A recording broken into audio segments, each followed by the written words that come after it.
7 দিন করে গ্যাপ, এর মধ্যে পড়ে পড়ে দিয়ে দিব পরীক্ষা। আপনি এটা শুধু শুনে গেলেই লিখতে পারবেন, বেসিকটা থাকলে হচ্ছে কি আসলে এখন তো পড়ার তো সময় পাওয়া কঠিন।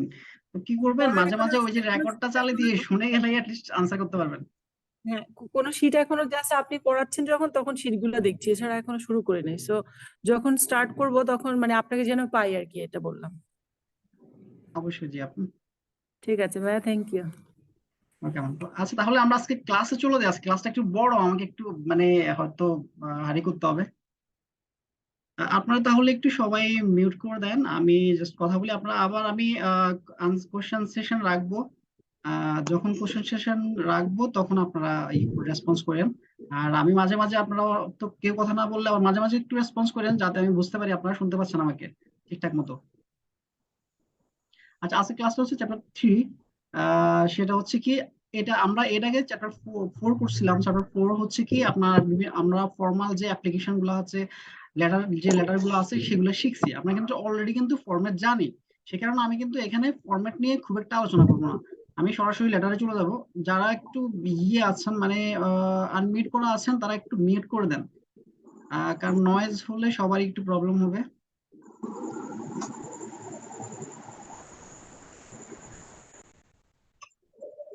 আহ মহসিন আলম ভাইয়া, আপনারটা কিন্তু, মনোয়ার হোসেন ভাইয়া আপনারটা মিউট করে দিলাম। আচ্ছা ঠিক আছে জি। আপনারা একটু পার্সোনালি একটু দেখেন যে, কারণ আমি তো সবাইকে ইন্ডিভিজুয়ালি মিট করতে গেলে আমার ক্লাসে একটু মানে কনসেন্ট্রেশন ব্রেক হবে। তাহলে আমি শুরু করতেছি। আমি যে বিষয়টা বলছিলাম, ইয়েতে আমাদের মডেল 4-এ অনেকগুলো লেটার নিয়ে আমরা আলোচনা করছিলাম, তবে সবগুলা লেটারই ছিল ফর্মাল লেটার। মানে হচ্ছে আমরা ওখানে আপনারা শিখছি আসলে কিভাবে একটা লেটার লিখতে হয়, লেটারের বিগিনিং, তারপর বডি, এন্ডিং, এবং একটা ফরম্যাট আমি আপনাদেরকে দিয়ে দিয়েছি যে যে লেটারে আসুক সেভাবেই আপনারা লিখবেন। এখন ওইখানে হচ্ছে বেসিক্যালি যে লেটার গুলো ছিল, এখানে হচ্ছে এটার একটু আলাদা টাইপের লেটার গুলা। এগুলো অনেকটা একই রকম, বাট এখানে একটু চেঞ্জ আছে। এখানে হচ্ছে আমরা ডাইরেক্টলি কমিউনিকেট করি, এখানে কমিউনিকেট করি আমরা বিশেষ করে এক্সটার্নাল যারা আছে তাদের সাথে। মানে হচ্ছে ওইখানে ফর্মাল যে লেটার গুলো সেগুলো ইন্টারনাল এক্সটার্নাল দুই রকমেই আমরা কমিউনিকেট করছি লেটার গুলোর মাধ্যমে। বাট এখানে বেসিক্যালি ম্যাক্সিমামই হবে হচ্ছে কি এক্সটার্নাল টাইপের। তো সেক্ষেত্রে কি কি আছে, আমরা প্রথমে যাই। অনেকগুলো লেটার আছে এখানে, আমরা অনেকগুলো লেটারই শিখবো। আর এই লেটার গুলো খুবই ছোট ছোট হয়, 1 পাতা 2 পাতার ভিতরে আপনারা শেষ করে দিবেন। খুব বেশি লেখার দরকার নাই, কারণ মার্কসও অনেক কম থাকবে এই লেটার গুলাতে। কারণ এই লেটার গুলার হচ্ছে কি দৈর্ঘ্য বলেন যে একবারে খুবই ছোট হয়, এবং এটা হচ্ছে টু দা পয়েন্টে হয় এই লেটার গুলার। আচ্ছা, টু দা পয়েন্টে লিখতে হবে, এবং যা লিখবেন টু দা পয়েন্টে, খুব বেশি কথাবার্তা এখানে খুব একটা দরকার হয় না আর কি। একেবারে। আচ্ছা, আমরা চলে যাই যে স্পেসিফিক লেটার সিচুয়েশন যে সাবজেক্টটা আছে, চ্যাপ্টারটা আছে। এখানে আছে প্রথমে আমরা আসি হচ্ছে কি ডাইরেক্ট কমিউনিকেশন। কিছু লেটার লিখে আমরা ডাইরেক্ট কমিউনিকেশন করি। আচ্ছা, ডাইরেক্ট কমিউনিকেশনে এখন কি কি আছে সেটা, মানে আমরা কোন লেটার গুলো দিয়ে আমরা ডাইরেক্ট কমিউনিকেশন করি সেটা আমি একটু পরে আপনাদের দেখাই দিব। আসলে আমরা 4টা ফর্মে ডাইরেক্ট কমিউনিকেশন করি। আর আছে এখানে মূলত বেসিক্যালি আলোচনা করবো direct communication and indirect communication. Direct communication গুলো আমরা কোন লেটার গুলো দিয়ে করি, এবং ইনডাইরেক্ট কমিউনিকেশন গুলো আমরা কোন লেটার গুলো দিয়ে করি। কিন্তু এখন এই ডাইরেক্ট কমিউনিকেশন গুলো যে যে লেটার গুলো দিয়ে করি, যেমন হচ্ছে inquiry letter, order letter, adjustment letter, তারপরে হচ্ছে এটা কি অ্যাডজাস্টমেন্ট লেটার। আচ্ছা হ্যাঁ, অ্যাডজাস্টমেন্ট লেটার। আরেকটা হচ্ছে কি লেটার, আমি তো নিজেই ভুলে গেছি, একটু দেখি আমি। আচ্ছা, আরেকটা হচ্ছে ক্লেম লেটার। এই 4টা লেটার দেখেন, এই 4টা হচ্ছে পরবর্তীতে লেখা আছে, আমি তারপরেও আলোচনার শুরুতে একটু বলে দিচ্ছি যে inquiry letter, order letter, claim letter and adjustment letter. এটা কিন্তু পরীক্ষা আসতে পারে যে এক্সপ্লেন ডাইরেক্ট কমিউনিকেশন লেটার। তখন আপনারা কিন্তু এই 4টা লেটার লিখে ছোট ছোট করে এক একটা করে আপনি ইলাস্ট্রেশন দিয়ে দিলেন। এখন এই লেটারগুলো লিখতে আপনার কিছু জেনারিক প্ল্যান আছে, মানে সাধারণ কিছু পরিকল্পনা আছে। এখন এই পরিকল্পনাগুলো কি, আসেন আমরা তাহলে generic plan for direct communication. Direct কমিউনিকেশনের জন্য যে পরিকল্পনা বা প্ল্যান আছে সেগুলা কি, এখানে আছে 3টা। প্রথমে হচ্ছে objective of the communication. Objectives of the কমিউনিকেশনটা কি, আপনি যে লেটারটা লিখবেন, ওই যে বললাম ইনকোয়ারি লেটার, ক্লেম লেটার, অথবা আপনার অ্যাডজাস্টমেন্ট লেটার, এইগুলার একটা অবজেক্টিভ থাকবে। ওই অবজেক্টিভটা কি, অবজেক্টিভটা হচ্ছে purpose, objective or purpose or scope যেটাই হোক, মানে হচ্ছে আপনি সরাসরি বলবেন যে তার কাছ থেকে আপনি ইনফরমেশন চাচ্ছেন। আপনি ফর এক্সাম্পল আপনি এটা ক্লেম করতেছেন, তাহলে আপনি সরাসরি শুরু করলেন যে I am asking for the claim of damage goods, এভাবেই শুরু করে দিতে পারেন, মানে ডাইরেক্ট কমিউনিকেশন। এখানে কিন্তু কোনো ভনিতা নাই, উম, সরাসরি কিন্তু শুরু করতে হবে। তাহলে অবজেক্টিভস অফ দ্য কমিউনিকেশন হচ্ছে কি, আপনার যে প্রবলেমটা আপনি ফেস করতেছেন সেই প্রবলেমটা শুরু থেকেই শুরু করতে হবে, আপনার উদ্দেশ্যটাই এখানে ধরে রাখতে হবে। অর্থাৎ এটা একটা হচ্ছে ইন্ট্রোডাক্টরি, মানে হচ্ছে ব্রিফ একটা ইন্ট্রোডাক্টরি। এখানে প্রিপারেটরি দিছি, যাদের প্রিপারেটরিটা একটু আনকমন লাগতেছে আপনারা ইন্ট্রোডাক্টরি দিয়ে দিবেন। ইন্ট্রোডাক্টরি একটা রিমার্কস শুরুতে, অর্থাৎ একটা কমিউনিকেশনের লেটারের একটা অবজেক্টিভ থাকবে। অবজেক্টিভ থাকার পর অবজেক্টিভের পরে যে জিনিসটা আসবে সেটা হচ্ছে কমপ্লিটিং দ্য অবজেক্টিভ। আচ্ছা, ওই যে এখন বললাম আপনি তো বলছেন যে আপনার একটা অবজেক্টিভ আছে, কোনটা আছে? আপনি একটা ড্যামেজড গুডস এর একটা ক্লেম দিচ্ছেন। কাকে দিচ্ছেন? আপনি ওই যে আপনি যার কাছ থেকে কিনছেন, অর্থাৎ সেলারের কাছ থেকে। অ্যাজ এ ব্যাংকার আপনি ফর এক্সাম্পল প্রিন্টার কিনছেন 100টা, ওই প্রিন্টারের ক্লেম দিচ্ছেন কারণ এর ভিতরে হচ্ছে 50টা অথবা 20টা প্রিন্টার হচ্ছে নষ্ট অথবা ড্যামেজড। তাহলে হচ্ছে কি, এটা আপনি প্রথমে অবজেক্টিভটা জানাইলেন যে এই 20টা প্রিন্টার হচ্ছে নষ্ট, এবং এখন এই অবজেক্টিভটাকে আপনি বডিতে এসে কমপ্লিট করবেন, সেটাই হচ্ছে কমপ্লিটিং দ্য অবজেক্টিভ। তার মানে হচ্ছে কি, ওই যে ড্যামেজ প্রোডাক্ট আছে সে কি কতটুকু ড্যামেজ হয়েছে, কয়টা ড্যামেজ হয়েছে। For example 20 printers have been damaged, তার মানে আপনি বলে দিচ্ছেন যে এখানে 20টা প্রিন্টার ড্যামেজ হচ্ছে যেগুলা আপনার ইউজ করার মতো না। তার মানে এটা বলে আপনি কমপ্লিট করছেন অবজেক্টিভটারে। এখানে আমি একটা এক্সাম্পল দিছি, in an inquiry there are additional questions, the sender will have to put them in the reminder of the message, everything will be covered in the message.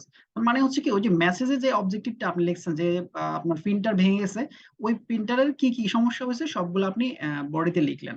লেখার পরে অবজেক্টিভটা কমপ্লিট হয়ে গেল। তারপর finishing with goodwill. Finishing with goodwill আপনি আপনারা জান আগের chapter 4-এ আপনারা শিখছেন যে প্রত্যেকটা লেটারই কিন্তু একটা বিগিনিং দিয়ে শুরু হয়, তারপর হচ্ছে একটা এন্ডিং দিতে হয়। এন্ডিংটা হচ্ছে কি, আপনি হচ্ছে কি একটা গুডউইল দিয়ে শেষ করে দিবেন, মানে থ্যাংক ইউ সো মাচ যেটা আমরা দিই, অথবা মানে ডেজিগনেশনের উপর ডিপেন্ড করবে এটা। উনি যদি হায়ার পজিশনে হয় তাহলে ওইভাবে, আর উনি যদি একটু মানে মানে মিডিয়াম লেভেলে হয় তাহলে একভাবে, আর উনি যদি মানে একই সেম ডেজিগনেশন হায়ারার্কিতে সেম হয় তাহলে সেম ভাবে আপনি রিপ্লাইটা দিতে পারেন। এখানে দিতে পারেন মাস্ট অবলাইজড, অথবা আমরা বলি যে সিনসিয়ারলি ইউজ, অথবা থ্যাংক ইউ সো মাচ, অথবা your reply is much appreciated. এটা বলে হচ্ছে শেষ করে দিবেন। তার মানে হচ্ছে আপনার ডাইরেক্ট কমিউনিকেশনের যে জেনারিক প্ল্যানটা আছে, এই 3টা প্ল্যান মনে রাখে। একটি শর্ট কোশ্চেন আসতে পারে যে what are the generic plan for direct communication. আচ্ছা, এই জেনারিকটাকে কিন্তু যদি আবার একটা সিনোনিম দিয়ে দেয় তাহলে কিন্তু আবার বলবেন যে আসে নাই, সাকাত ভাই তো লিখে দিচ্ছে, এটা তো আসে নাই। কিন্তু দেখেন এই জেনারিকটা হচ্ছে সাধারণ, সাধারণের এবার যেটাই সিনোনিম দিই কমন হতে পারে। The common plan for direct communication, তার মানে কমন আর জেনারিক সেম সিনোনিম ওয়ার্ড, ওরা কিন্তু ইউজ করবেই এরকম। সরাসরি জেনারিক নাও থাকতে পারে, অথবা দিতে পারে আরো general, what are the general plan for direct communication. আপনি তখন জেনারেল প্ল্যান, তারপরে কমন প্ল্যান, জেনারিক প্ল্যান একই জিনিস। তাহলে কি এই 3টা আপনি সুন্দর করে দিয়ে একটা এক করে এক্সাম্পল দিয়ে শেষ করে দিলাম। তারপরে আমরা সরাসরি এখন চলে যাবো হচ্ছে কোন লেটার গুলো হচ্ছে ডাইরেক্ট কমিউনিকেশন। এখন প্রথমে আসি, ডাইরেক্ট কমিউনিকেশন আমরা যেটা করি সেটা হচ্ছে ইনকোয়ারি লেটার। ইনকোয়ারি লেটার কোনটা? এখানে একটু স্পেলিং মিস্টেক্স আছে, একটু ঠিক করে নিন। ইনকোয়ারি লেটার, QUI, আচ্ছা ইনকোয়ারি লেটার বানানটা একটু ঠিক করে নিন, আমারও তো স্পেলিংটা মিস্টেক হয়েছে। ইনকোয়ারি লেটার কোনটা? ইনকোয়ারি লেটার হচ্ছে কি, আপনি কাউকে মানে ইনকোয়ারি লেটার মিন্স হচ্ছে কি আস্কিং ইনফরমেশন। আপনি কাউকে কোনো ইনফরমেশনের জন্য চাচ্ছেন, আর ওই ইনফরমেশন চাওয়াটাই হচ্ছে হচ্ছে কি ইনকোয়ারি। ফর এক্সাম্পল আপনি একজন আপনি অ্যাজ এ ব্যাংকার আপনি ক্রেডিট অফিসার হিসেবে কাজ করছেন। এখন একজন বিজনেসম্যান হচ্ছে কি একজন আপনার কাছ থেকে আসছে লোন নিতে।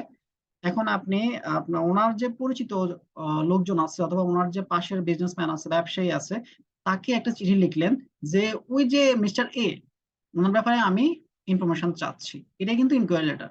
আবার দেখা গেল যে আপনি আরো একটা বিষয়ে ইনকোয়ারি করতে পারেন, যেমন হচ্ছে কি আপনি একটা আপনার এখন ফর এক্সাম্পল চেয়ার দরকার আপনার অফিসের জন্য। As a officer of logistics department or general service department, আপনি কি করতে পারেন, একটা যে যারা চেয়ার টেবিল সাপ্লাই দেয়, ফর এক্সাম্পল আক্তার ফার্নিচার অথবা হাতিলকে আপনি ইনকোয়ারি হিসেবে একটা কোশ্চেন, একটা লেটার লিখতে পারেন। এটাই হচ্ছে ইনকোয়ারি লেটার, মানে আস্কিং ইনফরমেশন, একটা ইনফরমেশন চেয়ে আপনার হচ্ছে কি যে লেটারটা আপনি লিখবেন সেটা হচ্ছে ইনকোয়ারি লেটার। এখন ইনকোয়ারি লেটার লিখবেন যে তার কিছু গাইডলাইন্স আছে, কন্ডিশন আছে। কন্ডিশন গুলো কি? সেটা হচ্ছে কি, begin directly with the objective. ওই এর আগে কিন্তু আমরা কিন্তু শিখছি যে ডাইরেক্ট কমিউনিকেশনের তিনটা মানে মূল যে পয়েন্ট, জেনারিক প্ল্যান। এখন আসেন, সেটা হচ্ছে কি, ইনকোয়ারি লেটার হলে তখন আমরা কি করব? ইনকোয়ারি লেটার হলে গাইডলাইনটা অথবা পারপাসটা অথবা প্ল্যানটা হচ্ছে কি ডাইরেক্টলি উইথ দ্য অবজেক্টিভ। শুরুই করব আমরা কি একদম অবজেক্টিভ দিয়ে। যেমন আমি এখানে একটা এক্সাম্পল দিচ্ছি, will you please answer the following question about mister X personal credit reading. মানে হচ্ছে কি আমরা শুরুই করব হচ্ছে কি, ফর এক্সাম্পল ওনাকে আমরা তো শুরুতে করব হচ্ছে কি ওনার ডেট, তারপরে নাম সবকিছু লিখবো, সাবজেক্ট লিখবো, তারপরে হচ্ছে কি লিখবো যে dear sir will you please answer the following question about mister X personal credit reading. তারপরে কোন কোশ্চেন গুলো সিরিয়ালে দিব, তার মানে শুরুতেই কিন্তু আমরা অবজেক্টিভে ঢুকে গেলাম। তারপর হচ্ছে কি এক্সপ্লেইন অ্যাডিকুয়েটলি।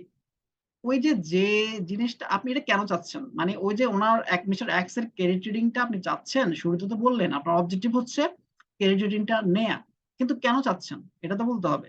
ওই এটা বলাটাই হচ্ছে এক্সপ্লেন এডিকুয়েটলি। আচ্ছা, এটা আমি দিছি, একটা এক্সাম্পল দিছি, would you please send me the statement of affairs for the year ended 2022 of your company. আপনি জাস্ট ওই যে বললেন যে আপনার যে কোম্পানির যে স্টেটমেন্ট অফ অ্যাফেয়ার্স আছে সেটা আপনাকে প্রোভাইড করতে, এক্সপ্লেনেশন দেন বডিতে এসে। এখন আসেন, give reason for your inquiry. এখন এখানে এক্সপ্লেনেশনটা যে দিছেন, এখন সে হয়তো আরো কোশ্চেন মনে রাখতে পারে, আসলে আপনি এই জিনিসটা চাইছেন, এটাও দিছেন, কিন্তু এখন এই জিনিসটা তো দরকার ছিল, আসলে সে কেন চাচ্ছে। তো এই কোশ্চেনটা ওনাকে করতে না দিয়ে আপনি আরো কিছু রিজন দিয়ে দিলেন কেন চাচ্ছেন, স্টেটমেন্ট স্টেটমেন্ট অফ অ্যাফেয়ার্সটা। আর এই কেন দেয়াটাই আর একটু অ্যাড করাটাই হচ্ছে গিভ রিজন। আপনি ওনাকে বলতেছেন যে এই কারণে আমি চাচ্ছি। For example, I am asking for the statement of affairs for audit purpose. আমি এই আপনার যে যে কোশ্চেন গুলো, আপনার যে ওই যে এক্স এর ক্রেডিট রেটিং অথবা যে স্টেটমেন্ট অফ অ্যাফেয়ার্স, এই জিনিসটা চাচ্ছি এই কারণে যে আমাদের অডিটের জন্য এই জিনিসটা লাগতেছে। তার মানে দেখেন, ইনকোয়ারি লেটারের শুরুতে থাকবে বিজ্ঞান, শুরুতে একটা অবজেক্টিভ থাকবে, তারপর ওই অবজেক্টিভটাকে আপনি এক্সপ্লেইন করলেন অ্যাডিকুয়েটলি, তারপর হচ্ছে একটা রিজন দিলেন কেন এটা আপনার দরকার। এরপরে আপনি এটাকে স্ট্রাকচার করবেন। স্ট্রাকচার মানে কি, ওই যে কতগুলো কোশ্চেন আপনি জানতে চাচ্ছেন যে will you please tell me about mister X credit trading, তখন ওই যে আপনি বললেন যে will you answer the following question, তার মানে ওই যে ফলোইং কোশ্চেনের যে কতগুলো কোশ্চেন থাকবে সেগুলোকে আপনি একটু স্ট্রাকচার করে দিলেন। স্ট্রাকচার মানে হচ্ছে আপনি বুলেট পয়েন্ট দিয়ে, সেপারেট প্যারাগ্রাফ দিয়ে অথবা অর্ডার দিয়ে 1 2 3 ABC দিয়ে আপনি অর্ডার করে দিলেন, মানে যাতে দেখতে সুন্দর দেখা যায় এবং কোশ্চেন গুলো সিরিয়াল থাকে যাতে ওনার আনসার করতে সহজ হয়। এটাই হচ্ছে স্ট্রাকচার দ্য কোয়ারিজ। এরপরে হচ্ছে কি, এই কাজটা করার পরে অ্যান্ড ইউর মেসেজ কার্টিয়াসলি। কার্টিয়াসলি মানে আপনারা আগে জানছেন, মানে পোলাইটলি আপনি শেষ করবেন, ওনাকে একটা পোলাইট এক্সপ্রেশন দিবেন, দিয়ে লেটারটা শেষ করবেন। সেখানে আপনি দিতে পারেন যে প্লেস এক্সপ্লেনেশন হোয়ার ফিট লজিক্যালি এক্সপ্রেস গুডউইল, ওই যে কিছুক্ষণ আগে আমরা শিখছি যে সিনসিয়ারলি অথবা কি রিগার্ডস অথবা যে কোনো একটা দিয়ে আপনার যখন মানে লেটারের সিচুয়েশন অনুসারে কিন্তু ডিপেন্ড করবে আপনি কি লিখবেন কার্টিয়াসলি। এটাই হচ্ছে কি আপনার প্ল্যান ফর ইনকোয়ারি লেটার। এগুলো কিন্তু শর্ট কোশ্চেনে আসবে, আর এই কোশ্চেন এই চ্যাপ্টারটা কিন্তু একটু ইম্পর্টেন্ট, কারণ হচ্ছে এখান থেকে ছোট ছোট কোশ্চেন গুলো আসবে। যেমন আসতে পারে যে what are the guidelines for writing direct inquiry letter. তখন কিন্তু আপনার এইগুলো মনে রাখবেন, আপনি কিন্তু বেসিক মনে রাখবেন এই তিনটা, এই যে এই তিনটা objectives of the communication, completing the objective, finishing the goodwill. এখন এই তিনটাই কিন্তু ঘুরে ফিরে আসবে, মানে ঘুরে ফিরে এই তিনটাই কিন্তু রিফ্লেক্ট করবে অন্যগুলাতেও। ইনকোয়ারি লেটারে কি আছে, ইনকোয়ারি লেটারে দেখেন বিগিন ডাইরেক্টলি উইথ অবজেক্টিভ, মানে অবজেক্টিভ আছে, এটা কিন্তু কমন। ওই যে এক্সপ্লেইন এডিকুয়েটলি, এটাও কিন্তু কমন। এরপর এটাতে একটু অ্যাড হয়েছে কি, হয়েছে রিজন দিতে হবে, তারপর হচ্ছে কি স্ট্রাকচারটা করতে হবে, এরপর হচ্ছে কি শেষমেশ হচ্ছে শেষে হচ্ছে কি এন্ড করতে হবে কি দিয়ে, কার্টিয়াসলি। ব্যাস, মানে এটা লেটার হয়ে গেল। এবার আমরা আসি এক্সাম্পলে। আমি একটা ইনকোয়ারি লেটারের এক্সাম্পল দিচ্ছি।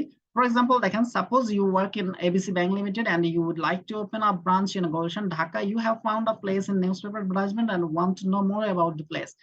এখন কথা হচ্ছে কি, আপনাকে পরীক্ষায় দিল যে আপনি এবিসি ব্যাংকের ম্যানেজার অথবা আপনি এবিসি ব্যাংকের হচ্ছে লজিস্টিক্স ডিপার্টমেন্টে আছেন, আপনি একটা আপনি একটা পত্রিকায় একটা বিজ্ঞাপন দেখলেন যে একটা গুলশানে একটা জায়গা খালি আছে, সেখানে আপনি মনে করতেছেন যে আপনি একটা ব্রাঞ্চ দিতে পারেন। এখন ওখানে তো অ্যাড্রেস আছে, ওই অ্যাড্রেসে কি করলেন, আপনি একটা চিঠি লিখবেন যে ওই যে জায়গাটা আছে অথবা যে স্পেসটা খালি আছে যেটার জন্য ওনারা অ্যাডভার্টাইজ করছে, সেই বিষয়ে আপনি ডিটেইল একটু ইনফরমেশন চাচ্ছেন। মানে আপনি এখন হচ্ছে ইনকোয়ারি করবেন, মানে ওই যে আপনি আস্কিং ইনফরমেশন, আপনি কিছু ইনফরমেশন চাইবেন ওদের কাছে। তাহলে কি ইনফরমেশন চাইবেন দেখেন, আমি একটা লিখছি এখানে, যে কোশ্চেনে আসুক ইনকোয়ারি লেটার, আপনি কিন্তু এই ফরম্যাটটা, এইরকম একটা ফরম্যাট ফলো করবেন। যে প্রথমে হচ্ছে কি ডেট, যেহেতু আপনি ব্যাংক থেকে লিখবেন, যদি ব্যাংক এন্ড থেকে হয় তাহলে একটু রেফারেন্স অ্যাড করে দিয়েন, যে রেফারেন্স, কারণ আমরা প্রত্যেকেই একটা চিঠি লেখার সময় একটা রেফারেন্স দিয়ে দিই, তাহলে রেফারেন্স অ্যাড করে দিলাম, একটা রেফারেন্স থাকবে। রেফারেন্সের পরে হয় কি ডেট, ভাই, তারপরে হয় কি, এক্ষেত্রে এক্ষেত্রে কি আপনার রেফারেন্সের উপর প্যাড ইউজ করতে হবে? না না এক্ষেত্রে প্যাড ইউজ করতে হবে না, কারণ এগুলো হচ্ছে ডাইরেক্ট কমিউনিকেশন, এক্ষেত্রে কিন্তু ফর্মালিটি খুবই কম। আপনার যদি আপনি তো সাধারণত এইগুলা হচ্ছে কি মেইলে কমিউনিকেশন করবেন, অথবা হচ্ছে কি দেখা যাচ্ছে আমরা কি করি, এগুলো মেইলে কমিউনিকেশন করি। আর চিঠি যদি লিখি আমরা লেটার হেড দিই এমনিতেই, কিন্তু পরীক্ষার জন্য কিন্তু এই লেটার হেড বানানোর দরকার নেই, কারণ এটা এগুলো কিন্তু ফর্মাল না। মানে হচ্ছে কি একটা হচ্ছে ডাইরেক্ট কমিউনিকেশন আর একটা হচ্ছে ইনডাইরেক্ট কমিউনিকেশন। ডাইরেক্ট কমিউনিকেশন হচ্ছে 4টা আছে, ইনডাইরেক্ট কমিউনিকেশন কয়েকটা আছে। মানে এগুলোর ভিতরে আপনার পরীক্ষার খাতায় কোনো ধরনের লেটার হেড আঁকার দরকার নাই, সরাসরি আপনি মানে সরাসরি ডাইরেক্ট অ্যাপ্রোচে চলে যাবেন, কারণ এগুলোতে মার্কস থাকবে কম। আর আপনার ওই যে টাইম এখানে বেশি দেওয়ার দরকার নেই, আপনি সরাসরি একদম ডাইরেক্ট কমিউনিকেশন, তো আপনি ডাইরেক্ট চলে যাবেন লেটারে, জাস্ট আচ্ছা একটা রেফারেন্স দিয়ে দিলেন। হ্যাঁ, শাখাত ভাই, এখানে কি মানে এক্সামে কি আপনার ইনকোয়ারি লেটারে কোন একটা সিচুয়েশন দেওয়া থাকবে, লাইক আপনি এখানে বলছেন যে আমি নিউজ পেপারে দেখেছি যে ব্রাঞ্চ ওপেন করা যাবে কিনা, এটা নিয়ে ইনকোয়ারি করবে, এরকম কি এক্স্যাক্টলি, কোনো মানে সিচুয়েশন আপনাকে থাকবে? একটা সিচুয়েশন দিয়ে দিবে, আচ্ছা আচ্ছা, আপনাকে একটা সিচুয়েশন দিয়ে বলবে যে একটা ইনকোয়ারি লেটার লিখতে। জি জি, ওকে, এটাই জানতে চাইছি। ওকে, হ্যাঁ হ্যাঁ থ্যাংক হ্যাঁ, তখন আপনি কি করবেন, ওই যে আপনার তো জানাই আছে কুমিরের রচনা, আপনি ইউ। এই কুমিরের রচনাটা সুন্দর করে ওখানে ওটার সাথে অ্যাটাচ করে দিলেন। বুঝতে আচ্ছা পেরেছি। তাহলে দেখেন, প্রথমে রেফারেন্স দিলেন, ডেট দিলেন, এগুলো কিন্তু কমন, ডিয়ার মিস্টার ফয়ান। আচ্ছা এখানে একটু কথা আছে, এখানে হচ্ছে কি ওই আপনি দেখবেন যে ওখানে ডেজিগনেশন কে আছে, যদি ওখানে থাকে এমডি, তাহলে কিন্তু ডিয়ার মিস্টার ওই যে নাম লেখেন না, তখন স্যার লিখতে হবে। আর যদি দেখা যায় যে ছোট কোনো ডেজিগনেশন বা মিডিয়াম কোনো ডেজিগনেশন আছে তাহলে ডিয়ার স্যার। আর যদি দেখা যায় যে মানে আপনার সমান সমান লেভেলে, তখন হচ্ছে ডিয়ার মিস্টার ফায়ান। মানে এই কার্টেসি গুলো কিন্তু আপনারা জানেন, সে কারণে আমি আর এগুলো এম্পাসাইজ করবো না, কারণ চ্যাপ্টার 4 এগুলো আপনারা জানেন অলরেডি। এখন সরাসরি চলে আসি ডিয়ার স্যার। যাই হোক, ওই যে অ্যাডভার্টাইজমেন্ট লিস্ট দিছে ওরা, আপনি এখন লেখেন we have seen your advertisement for 30,000 square feet of commercial space in the daily daily star news paper. প্রথমে আপনি এই যে ইনফরমেশনটা কই পাইছেন সেটা দিলেন, as we are interested we would like to know some additional information, এটা হচ্ছে আপনি যে কোনো তাতে অ্যাড করে দিলেন, কারণ আপনার তো দরকার হচ্ছে, আপনি কিছু ইনফরমেশন তো আপনি পাইছেন ওই অ্যাডভার্টাইজমেন্ট থেকে, তার মানে আরো এডিশনাল ইনফরমেশন আপনি চান। তাহলে এই যে দেখেন এই এই সেন্টেন্স গুলো কিন্তু ইনকোয়ারি লেটার হচ্ছে কমন, আপনি যে কোনো ইনকোয়ারি লেটার আপনার নিজের পার্সোনাল প্রফেশনাল ক্ষেত্রেও লাগবে, আপনি এই সেন্টেন্স গুলো ইউজ করবেন। তখন হচ্ছে কি, will you please answer the following question about the 300 square feet commercial space advertised in the daily news star news paper. ওই যে এরপরে আপনি প্রথমে কি করলেন, আগে যে আমরা পড়লাম যে গাইডলাইন গুলা, ওই গাইডলাইন অনুসারে কিন্তু আমরা আগাচ্ছি। প্রথমে আমরা কি করছি, আমাদের অবজেক্টিভটা দিয়ে দিচ্ছি, অবজেক্টিভটা দিয়ে তারপরে আমরা অবজেক্টিভটা হচ্ছে কি, আমরা হচ্ছে কি ওই যে এডিশনাল ইনফরমেশন চাই, কিসের এডিশনাল ইনফরমেশন চাই, ওই যে 300 স্কোয়ার ফিটের কমার্শিয়াল স্পেসের ইনফরমেশন চাই। তারপরে আমরা অবজেক্টিভটারে আবার কি করছি, রিজন দিছি, যে উইল ইউ প্লিজ কি কি লাগবে। এখন এটারে আবার স্ট্রাকচার করছি, স্ট্রাকচার হচ্ছে কি এই যে এই কোশ্চেন গুলো আমাদের লাগবে, যে মান্থলি রেন্ট কত, পার্কিং অ্যাভেলেবেল আছে কিনা, টোটাল অ্যাডভান্স কত টাকা, ইন্টেরিয়র কোনো কস্ট আছে কিনা, হাউসকিপিং মেইনটেনেন্স ইউটিলিটি বিল এগুলা ইনক্লুডেড নাকি এক্সক্লুডেড, তারপরে হচ্ছে কি আদার টার্মস এন্ড কন্ডিশন আছে কিনা। তার মানে আমরা কোশ্চেন যেগুলো জানতে চাই সেগুলোকে স্ট্রাকচার করে দিলাম। এরপরে আমরা একটা এন্ডিং দিব, এন্ডিংটা কি, যে we are cordially requesting you to provide above mentioned information. If the information match with our policy, we will inspect your property as soon as possible. আপনি শেষে কিন্তু বলে দিয়েছেন যে আমরা আপনার কাছে কিন্তু ওই যে যদি ম্যাচ করে তাহলে কিন্তু দ্রুত আমরা আপনার সাথে যোগাযোগ করব। তারপর কার্টিয়াসলি শেষ করলেন যে regards Shakhawat ABC bank limited, মানে আপনার নাম দিয়ে আপনি শেষ করে দিবেন। এটা হচ্ছে একটা ইনকোয়ারি লেটারের স্যাম্পল। আপনি একটা স্যাম্পল মনে রাখবেন, যেটাই আসুক সেম স্যাম্পলে আপনি ফলো করবেন, কারণ অনেকগুলা শিখার সময় নাই, অনেকগুলা পড়ার সময় নাই, আপনি একটা দুইটা পড়বেন, একটা দুইটাই পর্যন্ত যদি হাতের কাছে কোনো বই থাকে আরো একটা দুইটা দেখলেন, ব্যাস যথেষ্ট। কিন্তু আমি যেটা দিছি এটা একবারে কমন এবং যে কোনো ইনকোয়ারি লেটারে আপনি লিখতে পারবেন। আচ্ছা সাখাওয়াত ভাই, আরেকটা কথা, এই যে আপনি বললেন যে শেষে আপনার নিজের নাম আর ব্যাংকের নাম লিখে আসবেন, আমরা কি তাই করব নাকি আসলে এবিসি টাইপ কিছু লিখবো? না না না, নিজের নাম আর ব্যাংকের নাম লিখেন না, এখানে হচ্ছে কি যেটা দেয়, এখানে দেখেন জি। সাপোজ ইউ আপনি ওয়ার্ক ব্যাংকের ইন নাম প্রথমে দিয়ে থাকবেন। এবিসি ব্যাংক লিমিটেড, ওরা কিন্তু বলে আচ্ছা। দিচ্ছে, মনে করেন না আপনি এবিসি ব্যাংক লিমিটেডে কাজ করছেন, তার মানে ওকে। নাম কিন্তু বলা নাই, তার মানে নাম আপনারটা দিয়ে না, একটা আপনার কাল্পনিক নাম দিয়ে ABC bank X limited. Y Z কিছু একটা দিয়ে দিলেই হবে। এক্স্যাক্টলি, হ্যাঁ, এবিসি ব্যাংক লিমিটেড কিন্তু দিতে হবে। এবিসি ব্যাংক লিমিটেড যদি না দেন তাহলে কিন্তু মার্কস কাটা যাবে, কারণ বলেই দিছে আপনি এবিসি ব্যাংকে চাকরি করতেছেন। ওকে ওকে, ঠিক আছে। এগুলো একটু মানে ছোট ছোট জিনিস, কিন্তু একটু ওই যে আনসার করার সময় খেয়াল না রাখলে মার্কস কিন্তু কমে যাবে। তারপরে আমরা আসি কোটেশন। কোটেশন কিন্তু এক ধরনের ইনকোয়ারি লেটার। আহ অনেক সময় হচ্ছে কি আপনার হচ্ছে যারা জিএসডি তে আছেন অথবা লজিস্টিক্সে আছেন তারা হচ্ছে কোটেশন দিতে হয়, কারণ আমরা যে ব্রাঞ্চে বসে পিসি, এই যে ল্যাপটপ, তারপর হচ্ছে প্রিন্টার, চেয়ার, টেবিল, যা যাই আমরা ইউজ করি সবকিছুই কিন্তু জিএসডি অথবা লজিস্টিক, এক একটা ডিপার্টমেন্ট, এক একটা ব্যাংক এক একটা ডিপার্টমেন্টের নামে ডাকে। ওনারা কিন্তু এই কোটেশন গুলা দেয়। এই কোটেশন গুলা ওয়েদার অর্ডার লেটার অথবা ইনকোয়ারি লেটার দুটাই হতে পারে। যদি বলে যে অর্ডার লেটার লিখতে, জাস্ট একটা সামনে একটা সেন্টেন্স চেঞ্জ করে দিয়ে বলবেন যে I am going to order the following things, এভাবে দিয়ে দিলেন। আর যদি রিকোয়েস্ট ফর কোটেশন হয় তাহলে হচ্ছে কি এইভাবে আপনি দিয়ে দিতে পারেন কোটেশনটা। কোটেশন মানে হচ্ছে কি আপনি একটা প্রোডাক্টের মানে ডিটেলস জানতে চাচ্ছেন, প্রোডাক্টের প্রাইস, মডেল, এই জিনিসগুলো আপনি জানতে চাচ্ছেন। কার কাছে জানতে চাইছেন? যে কোম্পানি আপনার এই প্রোডাক্টগুলো সাপ্লাই দেয়, অর্থাৎ সাপ্লায়ার, এই সাপ্লায়ার কাছে আপনি জানতে চাইবেন, কোটেশন দিবেন। এই কোটেশনটা যদি আপনার কোম্পানির সাথে পলিসির সাথে ম্যাচ করে দেন আপনি হচ্ছে কি অর্ডার প্লেস করবেন।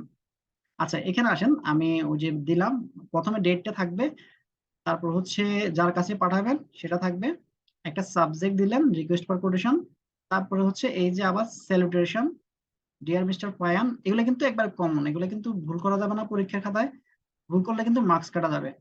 তারপর হচ্ছে আমরা এখন মূল জায়গায় চলে আসি, দেখেন মূল বডিতে আছে কি তিনটা, যেমন ছোট দেখেন এগুলো কিন্তু খুব বড় বড় কোনো লেটার না, আপনি জাস্ট ইনফরমেশনটা আস্ক করবেন, তাহলে হচ্ছে ডিয়ার মিস্টার পায়ান, I hope you will be fine and doing well, শুরুতে কিন্তু একটা মানে শুরুতে একটা ওনাকে গ্রেটিংস দিলেন। As per our telephonic conversation regarding our new project and expansion of previous web development project, we would request you to quote the best price on the following items. দেখেন এখানে কিন্তু কোনো ভনিতা কোনো কিছু নাই, কারণ এখানে আমরা আগে যে ফর্মালি যে sir I approach you with the following paid for your information and cooperation, তারপরে আস্তে আস্তে এগুলো লিখে এরপরে ভিতরে ঢুকি, এরকম কিন্তু এখানে কিছু নাই। এখানে হচ্ছে সরাসরি আপনি চলে যাবেন, সরাসরি একদম ডাইরেক্ট চলে যাবেন আপনার মূল কথায়। তাহলে হচ্ছে কি আমরা সরাসরি মূল কথা চলে গেছি, আমাদের দরকার হচ্ছে কি আমাদের ওই যে যে জিনিসগুলো আমরা কিনবো এগুলো আমাদের প্রাইস দরকার, কোটেশন দরকার। তাহলে এগুলাকে আমরা একটা স্ট্রাকচার করে দিয়েছি, স্ট্রাকচার করছি কি নাম্বারিং করে 1 2 3। তাহলে কি ডেল ল্যাপটপ লাগবে লাইসেন্স উইন্ডোজ 50টা, তারপরে এসপি প্রিন্টার মডেল এত লাগবে 100টা, ডেল মাউস লাগবে এতটা। আপনাকে যদি সিচুয়েশন দেয় আপনি ওই সিচুয়েশন অনুসারে ওই জিনিসগুলো বসাই দিবেন জাস্ট। এরপরে লাস্টে আপনি দিয়ে দিলেন কি please reply with your detail proposal for the project with prices and total cost on the printed letterhead of your company response to this request in needed by April 15 2023।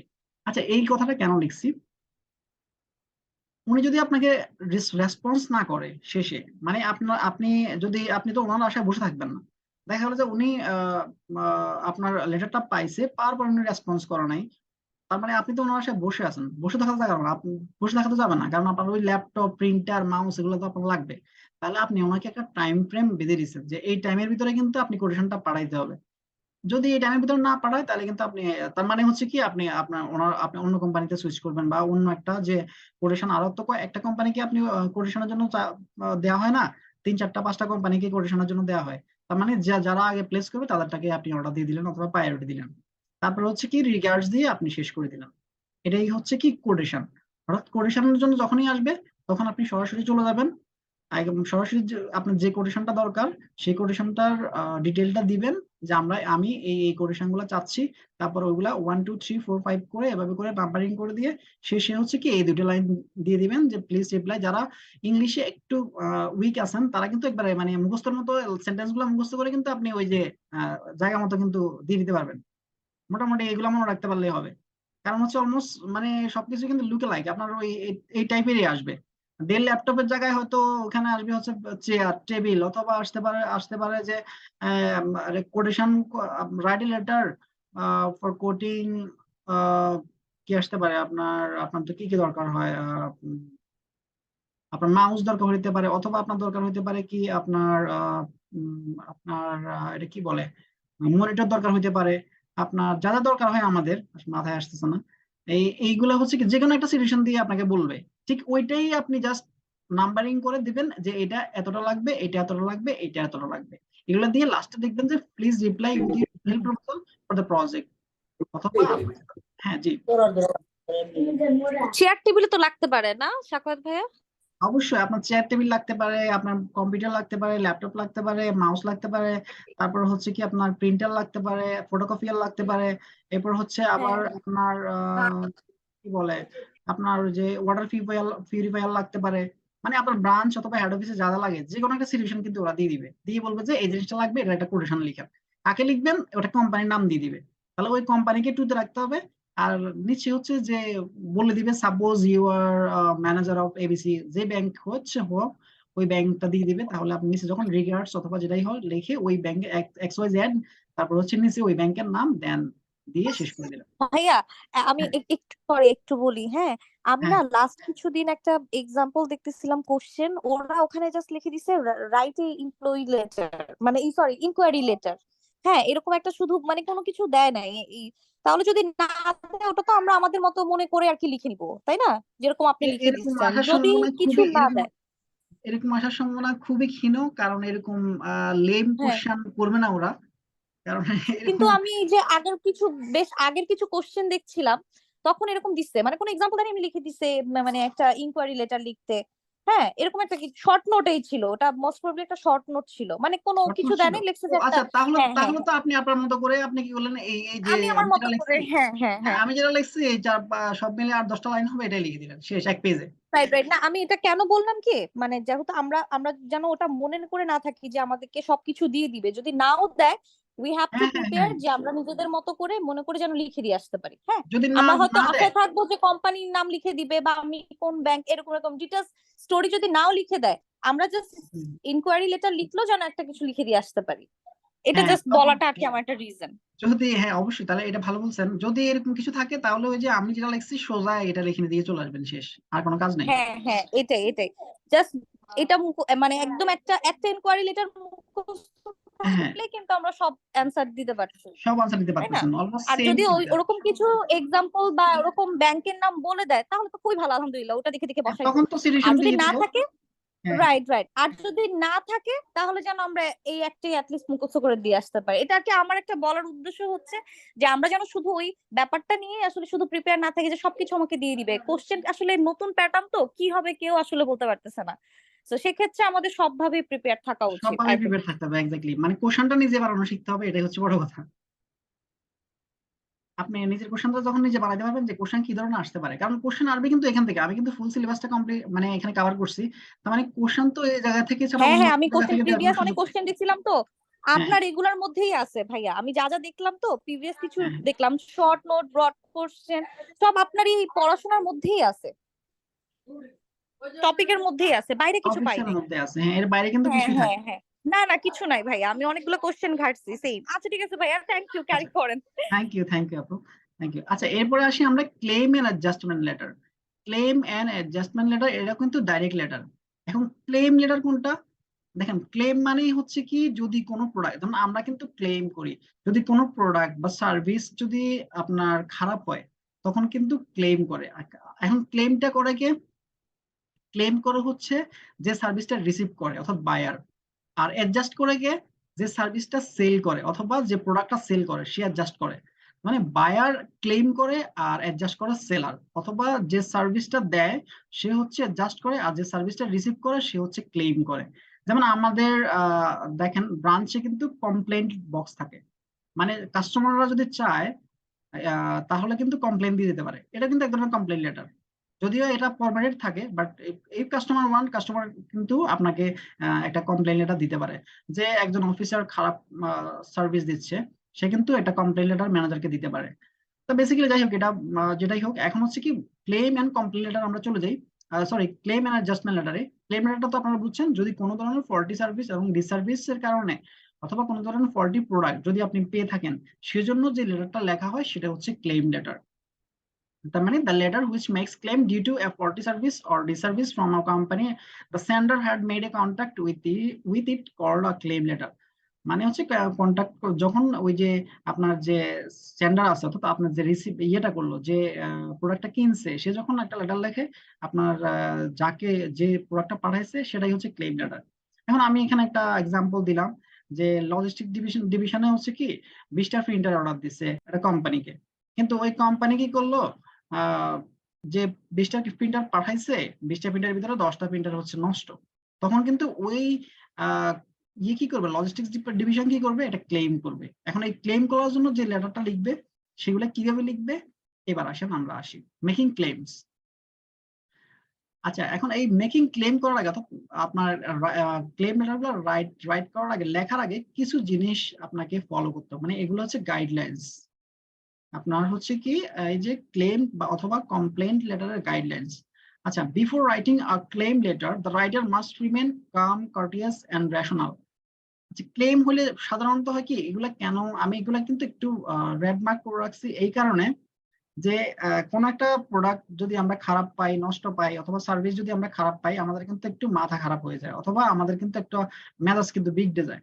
তখন কিন্তু আমরা হচ্ছে কি একটু মানে শাউট করি, তারপরে হচ্ছে কি আমরা মেজাজ হারাই ফেলি, আমরা খারাপ বিহেভ করি। তো আসলে অর্গানাইজেশনের ক্ষেত্রে, পার্সোনালি যদিও আমরা এটা করি, কিন্তু অর্গানাইজেশনের ক্ষেত্রে যখন এটা চলে আসবে তখন কিন্তু এটা করা যাবে না।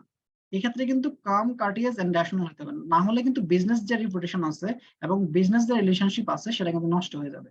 তাহলে এখন কি করতে হবে, কাম থাকতে হবে, কার্টিয়াস থাকতে হবে, ওই যে ক্লেম করার সময় রেশনাল থাকতে হবে, কারণ আপনি ভুল হইতে পারেন। রেশনাল এই কারণে থাকতে হবে যে কিন্তু আপনার ক্লেমটা, আপনি যে ক্লেম করছেন সেটা ভুল হইতে পারে। তাহলে এখন দেখা গেল যে কি কি গাইডলাইন গুলা আপনার ফলো করতে হবে, সেটা হচ্ছে কি দেখেন, statement of claims separate by facts and figure. আপনি যে স্টেটমেন্টটা দিচ্ছেন সেটা অবশ্যই যে আপনার ফ্যাক্ট থাকে, যে ফিগার মানে কয়টা নষ্ট হয়েছে, কিভাবে নষ্ট হয়েছে, ফ্যাক্টস হচ্ছে ব্যাপার, কোন ব্যাপারগুলো আপনার নষ্ট হয়েছে, প্রিন্টারের কি সমস্যা হয়েছে এবং কতগুলো সমস্যা হয়েছে আপনি দিলেন। Indication of loss and inconvenience, আপনার কি পরিমাণ লস হয়েছে সেটাও কিন্তু দিয়ে দিলেন। তারপর হচ্ছে request for explanation of loss, আপনি যে লসটা বেয়ার করলেন, মানে আপনার যে লসটা হলো, ওই যে 10টা প্রিন্টার নষ্ট হয়ে গেছে, ফর এক্সাম্পল 10টা প্রিন্টারের দাম হচ্ছে কি 5 লাখ টাকা, তাহলে আপনি কিন্তু বলে দিলেন যে আপনার 5 লাখ টাকা যে লস হয়েছে এই লসটা অ্যাডজাস্ট করতে, এটা কিন্তু বলে দিতে হবে। তারপর হচ্ছে এমফাসাইজ অন কুইক অ্যাকশন, এখন ওই যে শুধু বলে দিলেন কিন্তু সে তো আপনাদের 5 লাখ টাকা মানে 1 বছর পরে দিলে হবে না, কুইক অ্যাকশন নিতে হবে। ওই 5 লাখ টাকা আপনার 5 দিনের ভিতরে দিয়ে দিতে হবে, কারণ আপনার জিনিসটা তো নষ্ট হয়ে গেছে, প্রিন্টার তো নষ্ট, আপনার তো নতুন প্রিন্টার কিনতে হবে। অথবা ওই সে যদি 5 লাখ টাকা না দেয় আর নতুন 10টা প্রিন্টার দিয়ে দিবে, একই কথা, সে যে অ্যাকশনে নিক সে নিবে, কিন্তু আপনি হচ্ছে কি আপনারটা বলে দিবেন। সাজেশনস ফর রিজনেবল অ্যাডজাস্টমেন্ট, তখন আবার এখানে বলে দিলেন ওই যে কোনটা, আপনি একটা সাজেশন দিয়ে দিলেন, ওয়েদার কি টাকা দিবে, 5 লাখ টাকা কি সে দিয়ে দিবে নাকি আবার ওই 10টা প্রিন্টার নতুন করে প্রিন্টার দিবে। মানে এগুলো হচ্ছে একটা ছোট একটা গাইডলাইন্স, মানে claim letter, claim and complain letter. আচ্ছা, এখন আমরা আসি স্যাম্পল ক্লেম লেটার। দেখেন এখানে কিন্তু আমি সিচুয়েশন লিখি নাই, সিচুয়েশনটা হচ্ছে ফর এক্সাম্পল সিচুয়েশনটা হচ্ছে কি আসলো যে আপনাকে একটা লেটার লিখতে বলছে যে আপনার যে আমাদের যে কমিউনিকেশন মানে সার্ভার রুম আছে, সার্ভার রুমের জন্য জিএসডি কি করছে, কতগুলা কমিউনিকেশন র‍্যাক কিনছে অথবা কমিউনিকেশন ডিভাইস কিনছে। এখন ওই যে ডিভাইস গুলা কিনছে সেই ডিভাইস গুলা ব্রোকেন। এখন দেখেন ওই যে ডিভাইস গুলা পাঠাইছে, ডিভাইসের সাথে কিন্তু একটা ইনভয়েস নাম্বার থাকে, তাহলে আমি একটা ইনভয়েস নাম্বার দিলাম, এটা যদি সিচুয়েশন যেভাবে দেয় আপনি কিন্তু সেভাবে কিন্তু সাবজেক্টটা লিখবেন। তাহলে আমি একটা সিচুয়েশন বানাইলাম যে broken articles of your communication devices, your invoice number এত, ডেটেড মার্চ এত, সাবজেক্ট দিয়ে শুরু করলাম। এখন ক্লেম লেটার কিন্তু আমরা শিখছি, ক্লেম লেটার হচ্ছে শুরু, ক্লেম লেটার মানে ক্লেম লেটার হচ্ছে কিন্তু ওই যে আগে কথাগুলো কিন্তু মনে রাখতে হবে যে ডাইরেক্ট কমিউনিকেশনে আপনার জেনারিক প্ল্যান কি, জেনারিক প্ল্যান হচ্ছে কি আপনার অবজেক্টিভ থাকতে হবে, অবজেক্টিভটা তারপরে হচ্ছে কি এক্সপ্লেইন করা থাকতে হবে, তারপরে হচ্ছে কি কার্টিয়াসলি শেষ করতে হবে। তার মানে আমরা শুরু করব এখন অবজেক্টিভ দিয়ে, অবজেক্টিভটা কিন্তু ভালো না, অবজেক্টিভটা হচ্ছে কি আমাদের কমিউনিকেশনটা ভেঙে গেছে, তার মানে শুরু করছেন we regret to inform you that we have received your last consignment just today in a heavily damaged condition. তার মানে দেখেন প্রথমে কিন্তু আপনি বলে দিচ্ছেন যে আপনার যে শিপমেন্টটা পাইছেন, কনসাইনমেন্টটা পাইছেন, সেটা কিন্তু খুবই আপনি মানে খুবই খারাপ অবস্থায় পাইছেন। এখন এখানে যে ওই যে আপনার কমিউনিকেশন রেটগুলো পাঠিয়েছে তার ভিতর 15টা কমিউনিকেশন রেট হচ্ছে একবারে টোটালি ভেঙে গেছে এবং এগুলো কিন্তু রিপেয়ার করার যোগ্য না। দেখেন আপনি কিন্তু সরাসরি অবজেক্টিভসে চলে গেছেন এবং আপনি কিন্তু আবার এক্সপ্লেনেশনও দিয়ে দিয়েছেন যে কটা ভাঙছে, 15টা, এবং আরো দিচ্ছেন কি এগুলা হচ্ছে রিপেয়ারেবল না। মানে হচ্ছে কি ওনাকে কিন্তু একবার ডিটেল আপনি দিয়ে দিয়েছেন, অবজেক্টিভটা দিয়ে দিয়েছেন এবং এক্সপ্লেনেশনটাও দিয়ে দিয়েছেন। এখন আপনি কি করবেন, এখন ওই যে আপনার গাইডলাইন্স আছে, গাইডলাইন্স হচ্ছে কি লস অর ইনকনভিনিয়েন্স বলতে হবে, এক্সপ্লেনেশন অফ লস দিতে হবে, তাহলে এগুলাতে আসেন। এবার এখন আপনি বলছেন therefore I cordially request you to adjust the price of the damaged goods amounting to টাকা এত টাকা with the next consignment. এখন ওই যে 15টা কমিউনিকেশন রেট ভেঙে গেছে, আপনি ওদেরকে বললেন যে আমাকে যে লসটা হয়েছে আমার লসের এত টাকা আপনি পাঠিয়ে দিবেন নেক্সট কনসাইনমেন্টের সাথে। তারপরে নেক্সট যে অর্ডারটা ওরা আমাদেরকে পাঠাবে সেটার সাথে যেন 2 লাখ টাকা দিয়ে দেয়। এরপরে আবার বলতেছেন I further request you to supply the parts as early as possible and adjust further the amount of টাকা এত টাকা with the next consignment as the cost of repairing. আচ্ছা ভালো কথা, ওই যে যেগুলো হচ্ছে কি ভাঙছে আবার নট রিপেয়ারেবল না, আবার কিছু আছে যে রিপেয়ার করে ফেলছেন আপনি, অল্প অল্প ভাঙছে, তো সেগুলোর কথাই আপনি বলছেন যে আপনি আরো চাচ্ছেন যে আরো 12,000 টাকা ওনাদেরকে নেক্সট কনসাইনমেন্টের সাথে দিয়ে দিতে, যেগুলা হচ্ছে কি রিপেয়ার করছেন সেগুলোর টাকা হিসাবে। অলসো আরো will you please instruct me what we should do with the defective unit? এখন আপনাকে তো 15টা যেগুলো হচ্ছে কি একবারে ভেঙে গেছে রিপেয়ারেবল না, এগুলো হচ্ছে কিছুই করা যাবে না। এখন আপনি ওনাকে বললেন, ওনার কাছ থেকে সাজেশন চাইছেন, ওই যে দেখেন এই যে আপনার এই যে এখানে the suggestions for reasonable adjustment, এগুলো কিন্তু আপনার কিন্তু গাইডলাইন কিন্তু আপনার চোখের সামনে আছে, আপনি গাইডলাইনস গুলো ফলো করবেন, ফলো করলে কিন্তু আপনার লিখতে সহজ হবে। তারপরে আপনি কি করবেন, এই গাইডলাইন অনুসারে বললেন যে also will you please instruct me what we should do with the defective unit? এই ডিফেক্টিভ ইউনিট গুলো আমরা কি করব, তার মানে হচ্ছে কি আমরা কি আমাদের এগুলা কি ওই হাতে জিলে ফেলে দিব নাকি এগুলা আমরা আপনার কাছে পাঠিয়ে দিব? তার মানে সে তো একটা সাজেশন দিবে, দিলে যখন সাজেশন দিবে তখন ওই অনুসারে হচ্ছে কাজ করবে, বাট আপনি আপনার কথা বলে দিলেন, আপনি ক্লিয়ার করে দিলেন। এখন একবারে শেষে হচ্ছে আপনি একটা এন্ডিং দিবেন, I am confident that you will take immediate action. ওই যে ইমিডিয়েট অ্যাকশনের জন্য বলছেন আপনার তো আগে জানা আছে, এগুলা লিখতে হবে। I am confident that you will take immediate action and continue our business relationship. We also expect that such mistakes will be avoided in future. আবার তাকে একটা সতর্কবার্তাও দিয়ে দিলেন। কি সতর্কবার্তা দিলেন? যাতে ফিউচারে এরকম কোনো ধরনের ঝামেলা সে না ঘটায়। তারপর হচ্ছে একটা এন্ডিং দিয়ে শেষ করলেন। দেখেন এটাতে কোনো প্রবলেম আছে কিনা ক্লেইমে, মানে একটা ক্লেইম আপনি দেখেন মাথায় রাখেন, একটা ক্লেইম মাথায় রাখলে যে কোনো ক্লেইম যদি আসে পরীক্ষায় আপনি যেন লিখতে পারেন।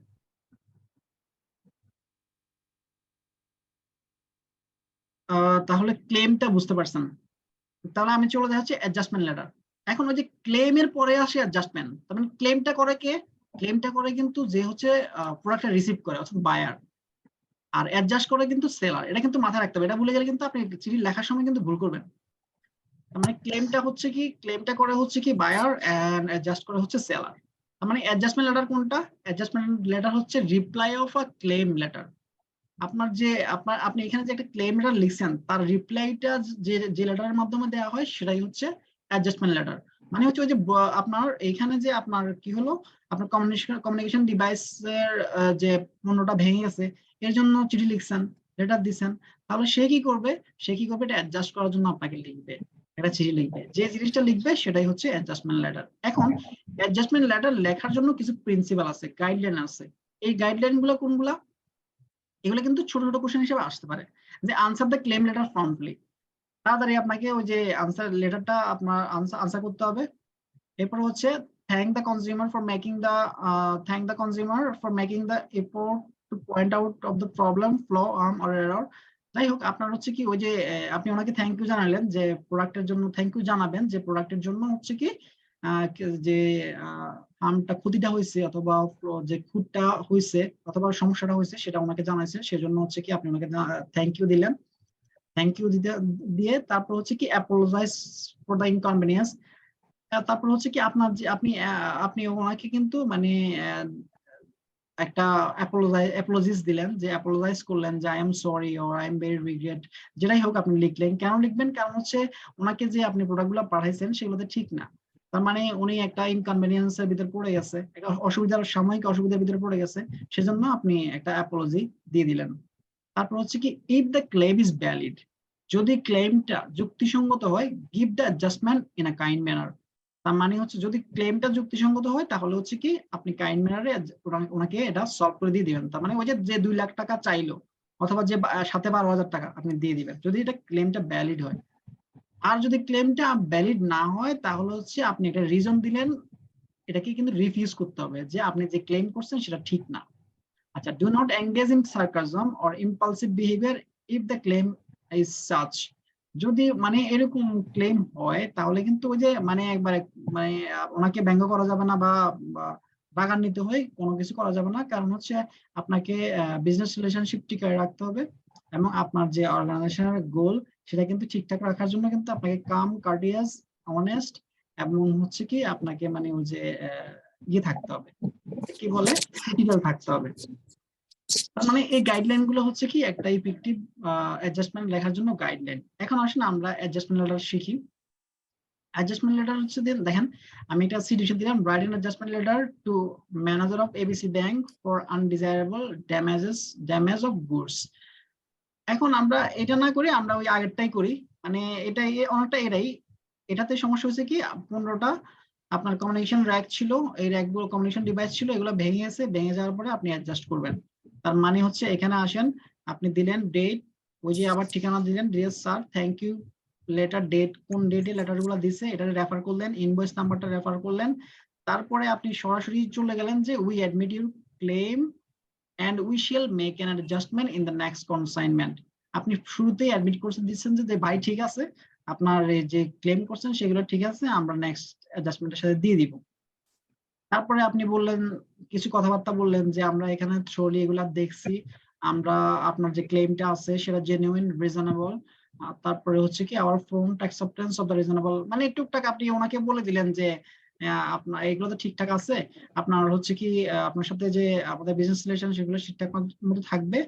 আর শেষে একটা বডিতে দিয়ে দিলেন যে উই আর ভেরি প্রোটেক্টিভ, মানে আপনার যে জিনিসগুলা কেন হয়েছে এটা একটা এক্সপ্লেনেশন দিলেন, রিজন দিলেন যে আপনি খুব ভালো কার্টুন করেন, মানে অর্থাৎ আপনার প্যাকেজিংটা ভালো ছিল, তারপরে নষ্ট হয়ে গেছে কারণে আপনি ওনাকে হচ্ছে কি সরি জানাইলেন, ওই যে অ্যাপোলোজাইজ আপনি যেটা আমাদের গাইডলাইন্সে ছিল সেটা ফলো করলেন। তারপরে যে ভবিষ্যতে হবে না তার একটা প্রতিশ্রুতি দিলেন যে we hope our valued customer will get more personal care in future. তারপর শেষে হচ্ছে কি ওই যে বললাম একটা এন্ডিং দিলেন, এরপরে সিনসিয়ারলি এইটা। এখন দেখেন অ্যাডজাস্টমেন্ট লেটার হচ্ছে কিন্তু just reflection of clans letter, মানে ক্লেম লেটারের একটা রিপ্লাইটা দিবেন হচ্ছে কি অ্যাডজাস্টমেন্ট লেটার, এবং রিপ্লাইটা দিতে হলে যে এই ছোট্ট গাইডলাইন গুলো আছে কয়টা, এই গাইডলাইন গুলো ফলো করলে আপনার অ্যাডজাস্টমেন্ট লেটারটা হয়ে গেল। এখন অ্যাডজাস্টমেন্ট লেটার একটা ফরম্যাট দিছে, দেখেন যদি অন্য কোনো অ্যাডজাস্টমেন্ট লেটার দেয়, মানে যে কোনো একটা অ্যাডজাস্টমেন্ট লেটার দেয়, তখন আপনি এই যে প্রথমে থ্যাংক ইউ জানালেন, লেটার নাম্বার কত নাম্বার লেটার আপনাকে একটা সিচুয়েশন দিয়ে দিবে, ওই লেটারে আপনি থ্যাংক ইউ জানালেন শুরু থেকে, তারপর আপনি ওই যে অ্যাপোলজিটা জানাবেন, কারণ আপনি তো ড্যামেজ চেয়ার পাঠাই দিয়েছেন, এখন ড্যামেজ চেয়ার যেহেতু পাঠাই দিয়েছেন তাহলে অ্যাপোলজি জানাইতে হবে, তার মানে please accept our sincere apology for the damage chair, এটা দিয়ে শুরু করলেন। তারপর হচ্ছে আপনি ওই যে ইন্সপেকশন করছেন, এগুলোতে খুলে দেখছেন যে আসলে সবকিছু ঠিকঠাক আছে কিনা, তাহলে এটা হচ্ছে আপনার inspection we have found that the chair were indeed damaged due to mismanagement of transportation, বললেন কেন আসলে চেয়ারটা ড্যামেজ হয়েছে, ট্রান্সপোর্টেশনের কারণে ড্যামেজ হয়েছে। তারপরে বাকিগুলো হচ্ছে কি আমরা এগুলো আপনাকে পাঠাই দিব, এই কথাবার্তাগুলা। এরপরে শেষে হচ্ছে we thank you drawing our attention to the mistake, মানে এই একটু আপনারা একটু পড়লেই বুঝতে পারবেন। আমি একটু দ্রুত আগাবো কারণ অনেকগুলো লেটার আছে, একটু আগে আমি যাবো। মানে এখানে হচ্ছে একটা ফরম্যাট দিয়ে দিচ্ছি অ্যাডজাস্টমেন্ট লেটার, আপনি একটু ফরম্যাটটা পড়ে নিলে, এই ফরম্যাটটা মাথায় রাখলে আপনি যে কোনো অ্যাডজাস্টমেন্ট লেটারটা আসুক এটা পারবেন। আবার কিছু ইউজফুল এক্সপ্রেশন আমি এখানে দিচ্ছি, মানে ওপেনিংটা এটা হচ্ছে কি আপনার অ্যাডজাস্টমেন্ট লেটার লেখার সময় কাজে লাগবে এই সেন্টেন্স গুলা, please accept our sincere apology, we are really sorry for causing the problem, অথবা থ্যাংক ইউ ফর ব্রিঙ্গিং, যে ওই যে কি সমস্যাটা এটা দিয়ে দিলেন। তারপর হচ্ছে it was really thoughtful to you to have written us directly. তারপর এগুলো হচ্ছে কি আপনার ওপেনিং এ আপনি দিয়ে দিলেন। আর ক্লোজিং এ হচ্ছে এখানে একটু ক্লোজিংটা হচ্ছে কি হ্যাঁ বেশি দিন থাকবে না হলে তো টাইম বেন মালায়ের বলতে টাইম দিয়ে কি আচ্ছা তারপর হচ্ছে ক্লোজিংটা দেখেন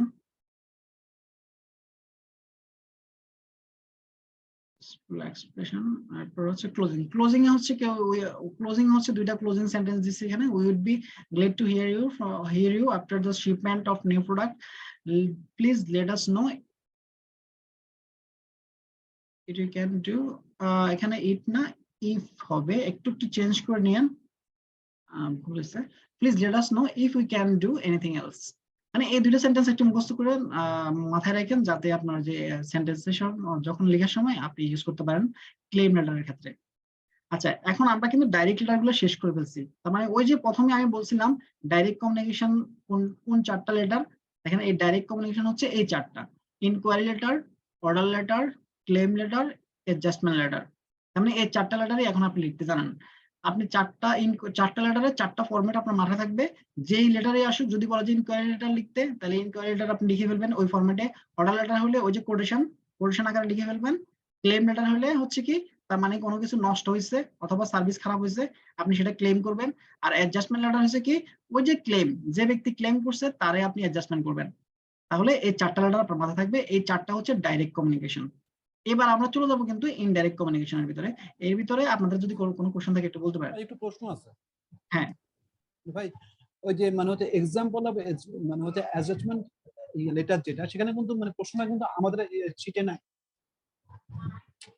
প্রশ্নটা আমাদের শিটে নাই কোন কোশ্চেনটা ভাইয়া যে এক্সাম্পল অফ মানে অ্যাডজাস্টমেন্ট লেটার যেটা সেখানে কিন্তু কোশ্চেন যেটা ছিল মানে রাইট এন্ড কি ছিল ও এটা আমি জাস্ট অ্যাড করছি এটা জাস্ট অ্যাড করছি আর মানে এটা কিন্তু অ্যাডজাস্টমেন্টটা আগেরটাই আমি ফলো করছি মানে আগের এইটাকে দিয়ে দেখেন এটাকে কিন্তু রিফ্লেক্ট করছি এটা তো আমি কিন্তু কোনো সিচুয়েশন দিই নাই কিন্তু এখানে ওই জিনিসটাই আমি জাস্ট লিখছি এটা আপনি একটু মাথায় রাখেন আমি এটা লিখে দিচ্ছি যে রাইট এন্ড অ্যাডজাস্টমেন্ট লেটার আপনাকে কিন্তু এই টাইপের একটা কোশ্চেন করবে পরীক্ষায় যে write an adjustment letter to manager BC bank for undesirable damage of goods তাহলে ওরা আবার সিচুয়েশন দিয়ে দিতে পারে মানে এটা কিন্তু আপনি জাস্ট কোশ্চেনটা পড়লেই বুঝতে পারবেন আপনাকে কি করতে হবে কিন্তু আপনার মূল তো আপনি জানেন কি করতে হবে মূল কথা হচ্ছে কি আপনার এটা আপনি এই কথাগুলো মনে রাখবেন এই কথাগুলোর ভিতরে ওই সিচুয়েশনের ভিতরে বসাই দিবেন আর যারা ইংলিশে ভালো বা লেটার লিখতে ভালো ওনাদের তো আর ওই মুখস্থ করার দরকার নাই উনি শুধু সিচুয়েশনটা বুঝলে আর ওই যে ফরম্যাটটা মনে থাকলেই হলো ঠিক আছে তাহলে আমরা এখন চলে যাচ্ছি হচ্ছে ইনডাইরেক্ট মেসেজে ডাইরেক্ট মেসেজে কিন্তু এই চারটা জিনিস কিন্তু মূল পয়েন্ট আপনার এটা কিন্তু আসতেই পারে একবার কমন একটা কোশ্চেন এটা আসে প্রায় যে what are the direct communications letter direct communication letter কোনগুলা অথবা আপনার যদি এমসিকিউস দিয়ে আসে বলবে যে কোনটা ডাইরেক্ট কমিউনিকেশন তার মানে দেখেন ওখানে অন্য ওই পারসুসিভ অন্য লেটার থাকবে সাথে এগুলো থাকবে তার মানে এগুলো হচ্ছে ডাইরেক্ট কমিউনিকেশন লেটার। আচ্ছা এবার আসি আমরা ইনডাইরেক্ট কমিউনিকেশন গুলাতে indirectness in bad news indirect communication গুলো হচ্ছে কি এতক্ষণ পর্যন্ত আমরা যেগুলো করলাম দেখেন এগুলো কিন্তু পজিটিভ আর ইনডাইরেক্ট কোনগুলা ইনডাইরেক্ট গুলা কিন্তু আসলে নেগেটিভ ব্যাড নিউজ তার মানে আপনি ডাইরেক্ট আর ইনডাইরেক্ট এর ভিতরে তফাৎ করবেন কোনগুলা যেগুলো হচ্ছে পজিটিভ সেগুলো হচ্ছে কি আপনার হচ্ছে কি ডাইরেক্ট আর যেগুলা হচ্ছে নেগেটিভ দিকে চলে যাচ্ছে সেগুলো হচ্ছে ইনডাইরেক্ট মানে হচ্ছে আপনার ইনডাইরেক্ট মেসেজ অথবা ইনডাইরেক্টনেস ইনডাইরেক্ট লেটার। আচ্ছা এখন আসি ইনডাইরেক্ট লেটারে কি কি আছে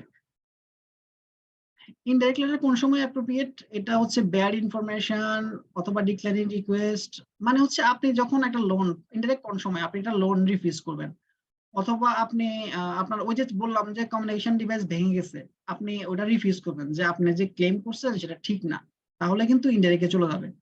তারপরে আপনি আপনার হচ্ছে কি আপনার ব্যাংকের যে অনেক বড় ক্লায়েন্ট বা ভালো ক্লায়েন্ট কিন্তু তারপরেও তার ক্রেডিটটা সে একটা লোনের অ্যাপ্লাই করছে সেটা আপনি রিফিউজ করবেন সেটাও কিন্তু ইনডাইরেক্টনেস মানে হচ্ছে এই ক্ষেত্রে ইনডাইরেক্টনেস হচ্ছে অ্যাপ্রোপ্রিয়েট হবে।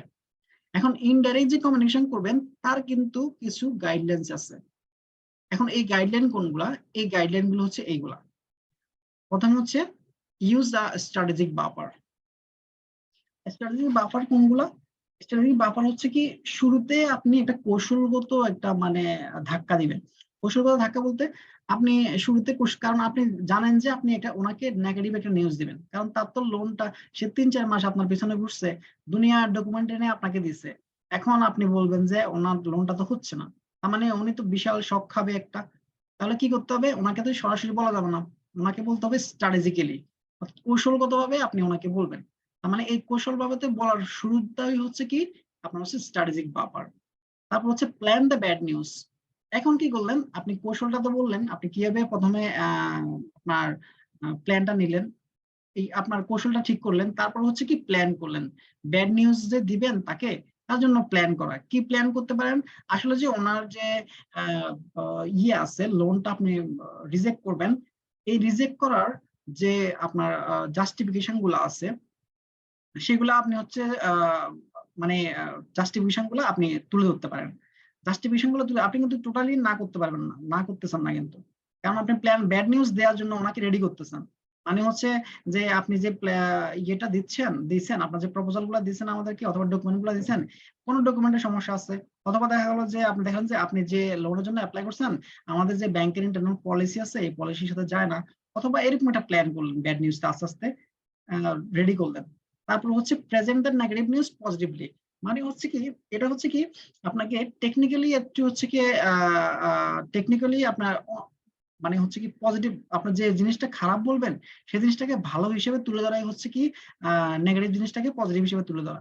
মানে আপনি ওনাকে কি কি বলে বকা দিচ্ছেন, কিন্তু বকাটা এমন ভাবে দিবেন যাতে হচ্ছে কি উনি নেয় যে না এটা হচ্ছে কি ওনার উপদেশ, অথবা এটাই হচ্ছে কি ভালো, মানে অথবা এই টাইপের কিছু, মানে আপনি নেগেটিভ জিনিসটাকে পজিটিভ হিসেবে বলাটাই হচ্ছে কি আপনার ওই যে ইনডাইরেক্ট মেসেজে খুবই ইম্পর্টেন্ট। যেমন when the plan is done, the sender will present the bad news according to the plan and adequate facts of explanation, but the sender should keep the bad news as concise as possible without corrupting the facts inside the bad news. মানে ভিতরে যে আপনার bad নিউজটা আছে আপনি এটা ওনাকে বুঝতে না দিয়ে আপনি পজিটিভলি অনেক কথাবার্তাই বললেন যে আপনার প্রপোজালে সব ঠিকঠাক আছে, আপনার ডকুমেন্ট সবই ঠিক ছিল, আপনার ব্যবসা প্রতিষ্ঠানটাও ভালো ছিল, আপনার যে বিজনেস আছে সেটাও ফিজিবল, আপনার আমরা যে ফিজিবিলিটি স্টাডি করছি সবই ঠিকঠাক ছিল, কিন্তু ওই যে কিন্তু বলে কিন্তু আবার কিন্তু অন্যদিকে চলে যাবেন। আচ্ছা, এইবার অন্যদিকে চলে যায় হচ্ছে কি তাকে আপনার ব্যাড নিউজটা দিবেন, তার মানে ব্যাড নিউজটা কিন্তু সবার পরে।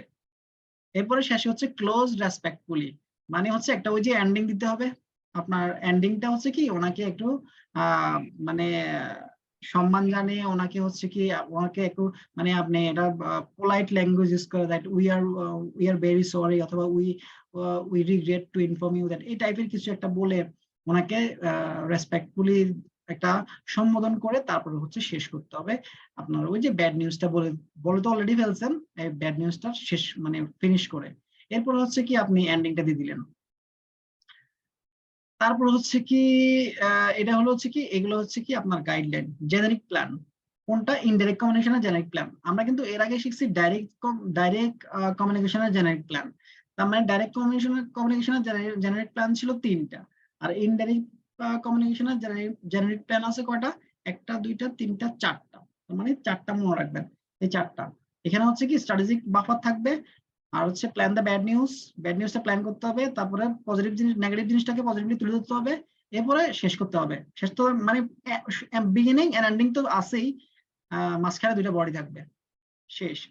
এরপরে আসেন রিফিউজড রিকোয়েস্ট, এটা তো একই জিনিস। এখন হচ্ছে কি আমরা রিকোয়েস্ট করব। এখন এই রিফিউজড রিকোয়েস্টটা হচ্ছে কি মানে এতক্ষণ ধরে যেটা আলোচনা করছে এতক্ষণ ধরে সেটাই হচ্ছে কি রিফিউজড রিকোয়েস্ট, মানে আপনার কাছে একজন কাস্টমার যে আসলো যে ওই যে লোন নেওয়ার জন্য, আপনি এখন ওই লোনটা হচ্ছে রিফিউজ করবেন। আর এই রিফিউজ যে করবেন সেটার জন্য কিছু স্টেপস আছে। স্টেপস গুলো কি, সেটা হচ্ছে প্ল্যান দ্য মেসেজ।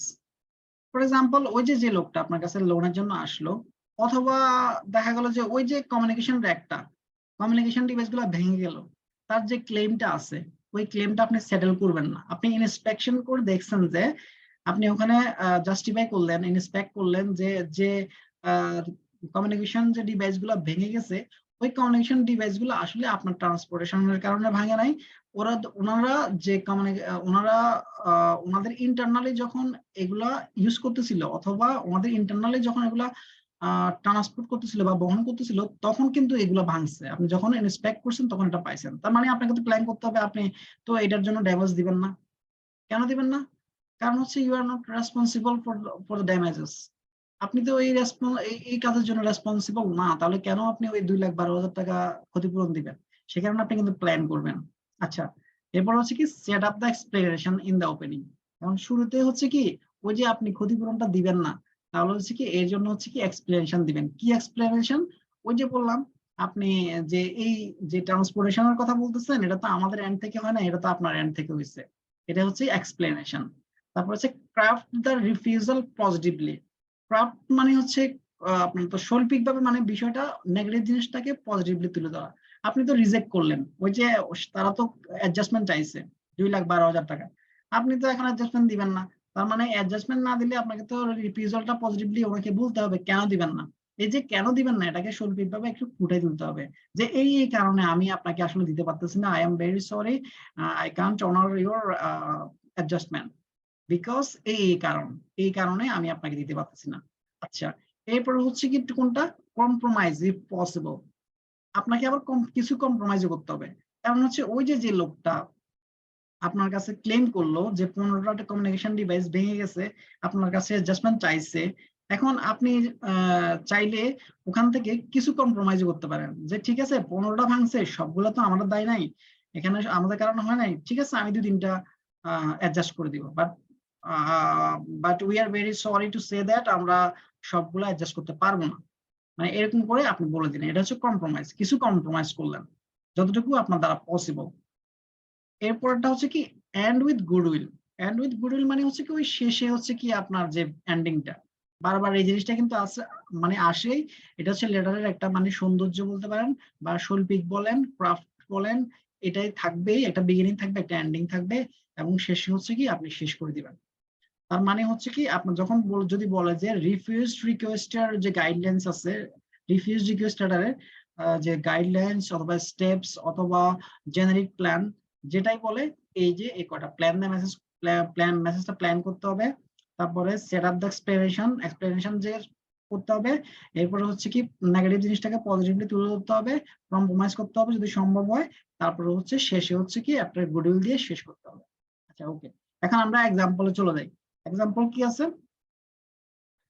আমি কোনো সিচুয়েশন দিই নাই, দেখেন কোনো সিচুয়েশন দিই নাই, এখানে জাস্ট ব্রোকেন চেয়ার লিখছি। আপনি এখানে হতে পারে ওই যে কমিউনিকেশন ডিভাইসের কথাই বলি, অথবা ব্রোকেন চেয়ারের কথাই বলি, সাবজেক্ট হচ্ছে ব্রোকেন চেয়ার। কারণ হচ্ছে কি এখন আপনি কি করবেন, এখন কিন্তু আর আপনি অ্যাডজাস্টমেন্ট দিবেন না, এখন কিন্তু ওই যে কমিউনিকেশন ডিভাইস অথবা চেয়ার ভাঙিয়ে গেছে, অথবা আপনি এখানে ইয়ে দিতে পারেন ব্রোকেন চেয়ার, তো আপনি এখানে দিতে পারেন যে broken communication device.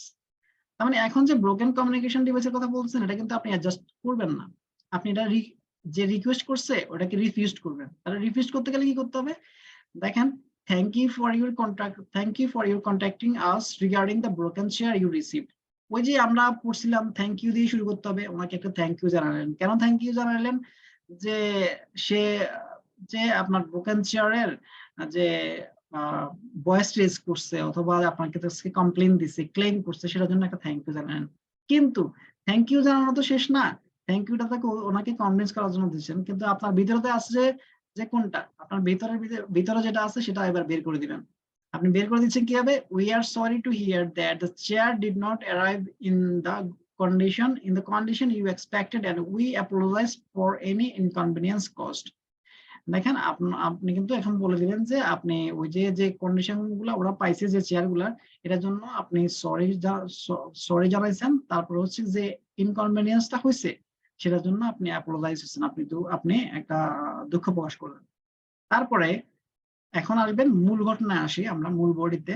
Upon receiving your claim and investigating the matter, we regret to inform you that we are unable to honor your request for a replacement or refund. এখন এই যে আপনার ভিতরের কথাগুলো বেরিয়ে গেছে, এটা আপনি বের করে দিবেন, কারণ হচ্ছে আপনি অ্যাডজাস্টমেন্ট দিতে পারতেছেন না।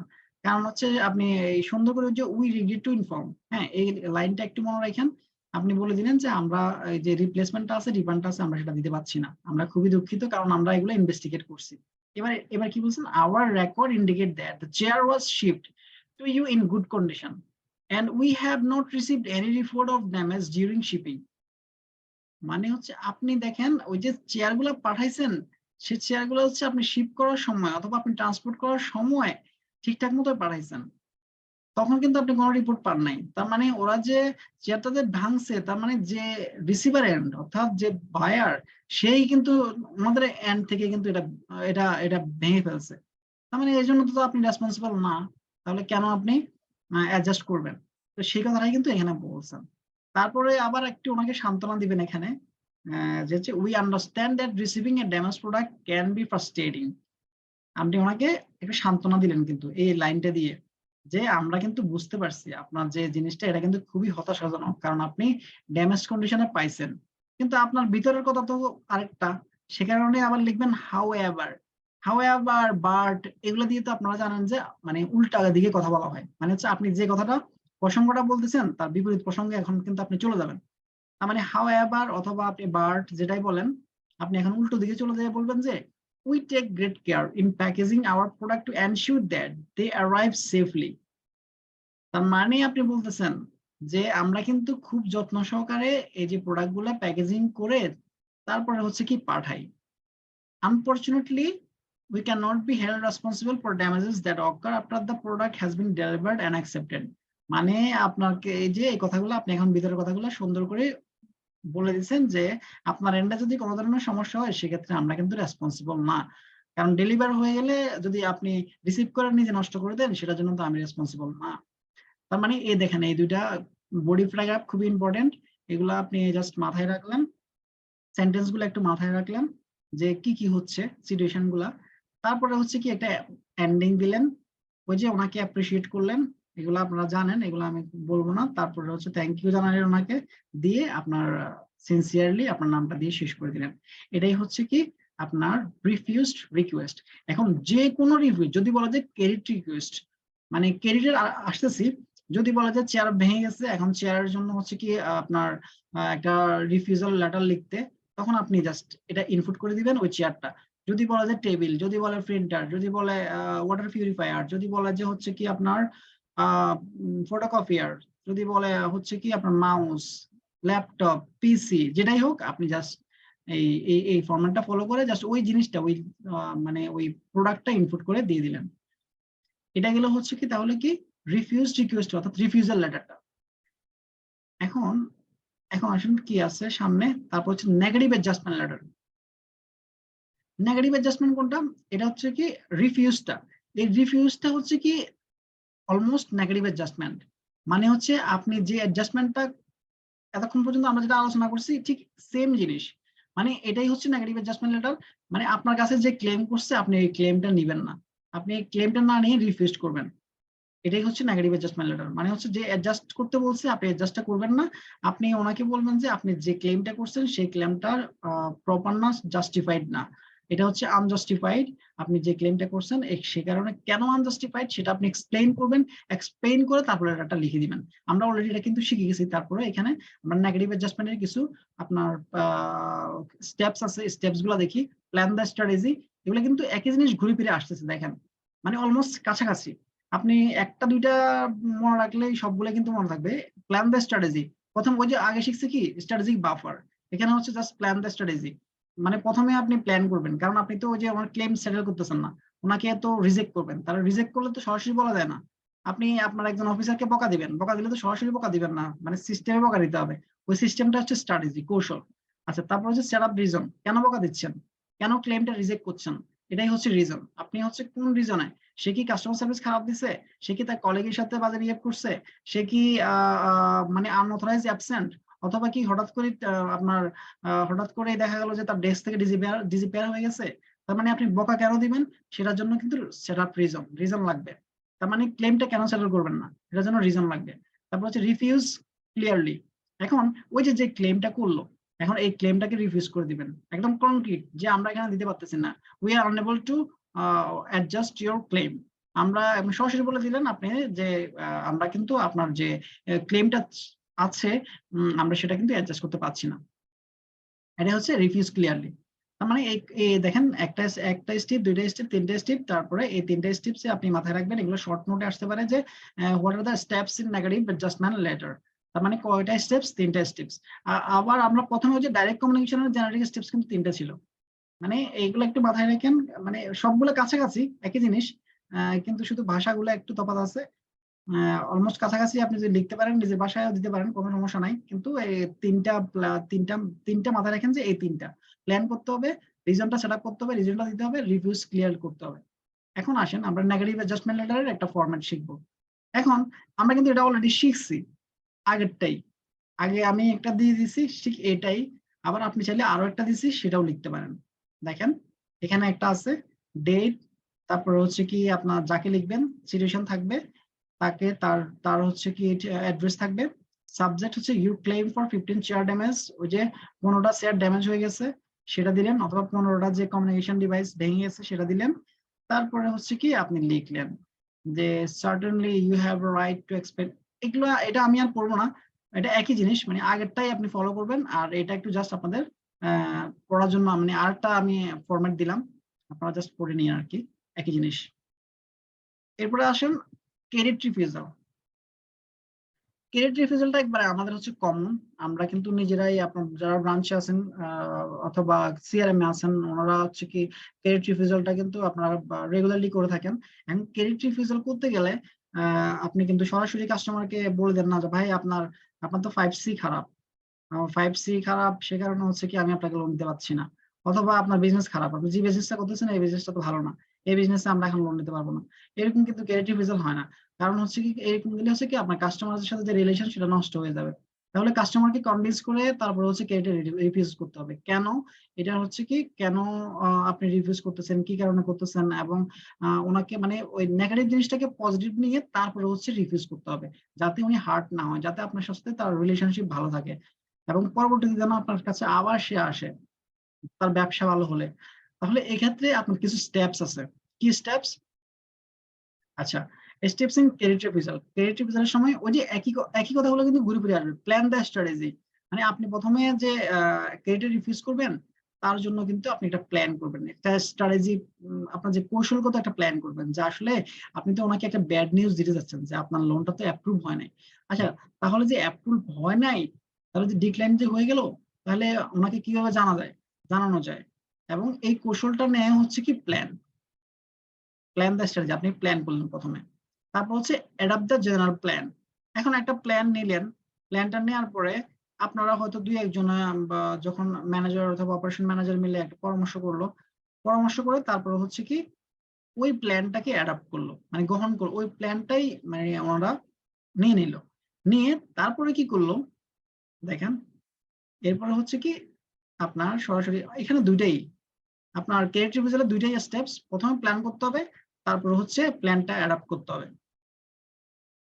আচ্ছা, এখানে আসি, এখানে অনেকগুলো কথাবার্তা লেখা আছে, মূলটা হচ্ছে আপনার এত কথাবার্তা আপনি জাস্ট পড়ার জন্য দিচ্ছি, কিন্তু মূল কথাবার্তা হচ্ছে কি আপনি প্রথমে প্ল্যান করবেন স্ট্র্যাটেজিটা কিভাবে আপনি আপনার ওই যে ক্রেডিট রিভিউজটা করবেন, এবং আপনার এই এখানে কিন্তু আপনার রিপোর্টেশনের একটা ব্যাপার থাকে, কাস্টমার রিলেশনশিপের একটা ব্যাপার থাকে, তারপর হচ্ছে আপনার ব্যাংকের ব্রাঞ্চের একটা ইয়ের ব্যাপার থাকে, যে কাস্টমারের সাথে একটা কাস্টমার একা নষ্ট হয় না, অনেকগুলো কাস্টমার নষ্ট করে, তো সেক্ষেত্রে আপনার একটা বিজনেস পার্সপেক্টিভ আছে। তো কনসিডারিং অল দ্য অ্যাসপেক্টস আপনি এই প্ল্যানটা করবেন, প্ল্যানটা করার পরেই তারপরে হচ্ছে ডিসিশনটা নেবেন যে কিভাবে দিবেন, এটা হচ্ছে অ্যাডাপ্ট করবেন। আচ্ছা, এখন আমরা সরাসরি চলে আসি example of good credit refusal message. আচ্ছা, এখন আপনাকে একটা সিচুয়েশন দিল, write a letter to a bank customer declining his loan application on the ground that his salary position does not allow to the bank to sanction him the loan. এখন বলতেছে একটা situation just এখানে আমি make করলাম যে আপনি একজনের salary হচ্ছে কম, সে কারণে ওই কম স্যালারির কারণে হচ্ছে কি আপনার যে পলিসি আছে সেটার সাথে যাচ্ছে না, সে কারণে আপনি ওনার যে লোনটা 5 লাখ টাকা বা 10 লাখ টাকার লোন আছে সেটা আপনি রিজেক্ট করবেন। তাহলে কি দেখেন, যেহেতু আপনি ব্যাংক থেকে চিঠিটা দিচ্ছেন, তাহলে একটা রেফারেন্স নাম্বার দিলেন, ডেট দিলেন, কার লোন রিফিউজ করছেন, আমার লোনটা রিফিউজ করছেন শাকাওয়াত পারভেজ, আমার লোনটা রিকোয়েস্ট করবেন, অ্যাড্রেসটা দিবেন, তারপরে সাবজেক্ট কি, সাবজেক্টটা হচ্ছে ইনএবিলিটি টু স্যাংশন লোন, আপনি যে লোনটা দিতে পারছেন না সেটার একটা সাবজেক্ট দিয়ে দিলেন। তারপরে দেখেন, dear sir, in response to your letter of February 10 এত we did। আচ্ছা, এই জিনিসটা কোথা থেকে এলো? এই জিনিসটা এলো ওই যে মানুষটা ওই যে শাখাওয়াত সাহেব, এই শাখাওয়াত সাহেব কিন্তু একটা অ্যাপ্লিকেশন করছে লোনের জন্য, এটাকে আমরা বলি কি লোন অ্যাকাউন্ট ওপেনিং ফর্ম। ওই ফর্মটা কিন্তু অ্যাপ্লিকেশন, তার মানে সে কিন্তু ওই ডেটে একটা অ্যাপ্লিকেশন মানে ওই ফর্মটা ফিল আপ করে ক্রেডিট অফিসারকে মানে সাবমিট করছে। তার মানে কয় তারিখে সাবমিট করছে, নিশ্চিত একটা ডেট আছে, ওই ফর্মের উপর লেখা আছে। তার মানে in response to a letter of February 10, 2023 we regret to inform. দেখেন এই ভাষাগুলো কিন্তু ইউজ করবেন, এই ভাষাগুলো ইউজ না করলে কিন্তু এই মানে এগুলো হচ্ছে একটা মানে বলতে পারেন অর্নামেন্ট, মানে আপনার লেটারের একটা অর্নামেন্ট। আপনার না হয় কিন্তু মানে দেখতে সুন্দর দেখা যাবে না, এবং মার্কস কিন্তু কমে যাবে। We regret to inform you that we are unable to comply with your request for sanctioning your loan. একদম সরাসরি কিন্তু আপনি বলে দিলেন, বেশি ভনিতা নাই, কিছু নাই। দেখেন এই যে এখানে আছে প্ল্যান করে, প্ল্যান করে আপনি বলে দিলেন যে we regret to inform you that we are unable to comply with your request for sanctioning your loan. The security that you, এখন আপনি তো বললেন ওনার লেটারটা, ওনার লোনটা আপনি দিতে পারছেন না, তাহলে কেন দিতে পারছেন না? The security that you have proposed to produce against the loan is not satisfactory. মানে উনি যদিও স্যালারির জন্য salary position does not allow, salary পজিশনের কথা বলছে, হয়তো উনি এটা হোম লোনের জন্য অ্যাপ্লাই করছে, স্যালারিটা একটা বিষয়, কিন্তু আবার এর পরিপ্রেক্ষিতে উনি মর্টগেজ হিসেবে হয়তো যে জিনিসটা দিয়েছে সেই জিনিসটা কিন্তু স্যাটিসফ্যাক্টরি না। মর্টগেজ হিসেবে যেটা দিয়েছে হয়তো এটার কোনো একটা কিছু নাই, হয়তো ওনার খতিয়ান ঠিক নাই, নতুবা দেখা গেল যে ওনার যে দলিলপত্র যেটা আছে একটা কিছুতে সমস্যা আছে, আপনি ওটা বলে দিলেন। এরপরে বললেন যে our inspection team has reported that your salary position is not enough. Salary position, sorry এখানে একটা ইস করে দিয়ে আমি লেখাটা বলেছি। আচ্ছা, এখানে হচ্ছে কি our inspection team has reported that your salary position is not enough to secure your loan. তার মানে আপনার তো একই তো আপনার মর্টগেজটা যেটা দিচ্ছেন সেটাও ঠিক না, সেটাও ভালো না, আবার হচ্ছে কি আপনার যে স্যালারি পজিশন আছে সেটাও আপনার লোনটা কভার করছে না। তার মানে দুইটা রিজনে কিন্তু আমরা আপনার লোনটা অ্যাপ্রুভ করতে পারছি না, অথবা লোনটা স্যাংশন করতে পারছি না। এবং শেষে একটা এন্ডিং দিয়ে দিলেন যে we therefore regret our inability to sanction your loan, এবং এই এন্ডিংটা দিলেন, তারপরে আপনার অ্যাড্রেস যা আছে সব দিয়ে দিলেন। দেখেন ছোট্ট একটা লেটার, মার্কস থাকবে 4, 5, 7 অথবা 6 এরকম থাকবে, অল্প কয়েকটা লাইন, একটা মুখস্থ করবো, একটা মাথায় রাখবেন, মুখস্থ করার দরকার নাই, জাস্ট মাথায় রাখলেন ফরম্যাটটা, কটা লাইন মাথায় রাখলেন, সেন্টেন্স মাথায় রাখলেন, আসলে এটা লিখে দিলেন। এবং এটা শুধুমাত্র পরীক্ষার জন্য কাজে লাগবে না, কিন্তু আপনার ওই যে যখন অফিসেও আপনি কাজে লাগাতে পারবেন এই ফরম্যাট গুলা, এগুলো অলমোস্ট সেম। তার মানে এটা হচ্ছে এখন আপনার ক্রেডিট রিফিউজালের ক্ষেত্রে ইউজ হবে। তার মানে এখন আমরা শিখলাম হচ্ছে ক্রেডিট রিফিউজাল শিখছি, তারপর হচ্ছে অ্যাডজাস্টমেন্ট লেটারও শিখলাম, নেগেটিভ অ্যাডজাস্টমেন্ট লেটার, তারপর হচ্ছে আমি আরো একটা ক্রেডিট রিফিউজাল দিছি।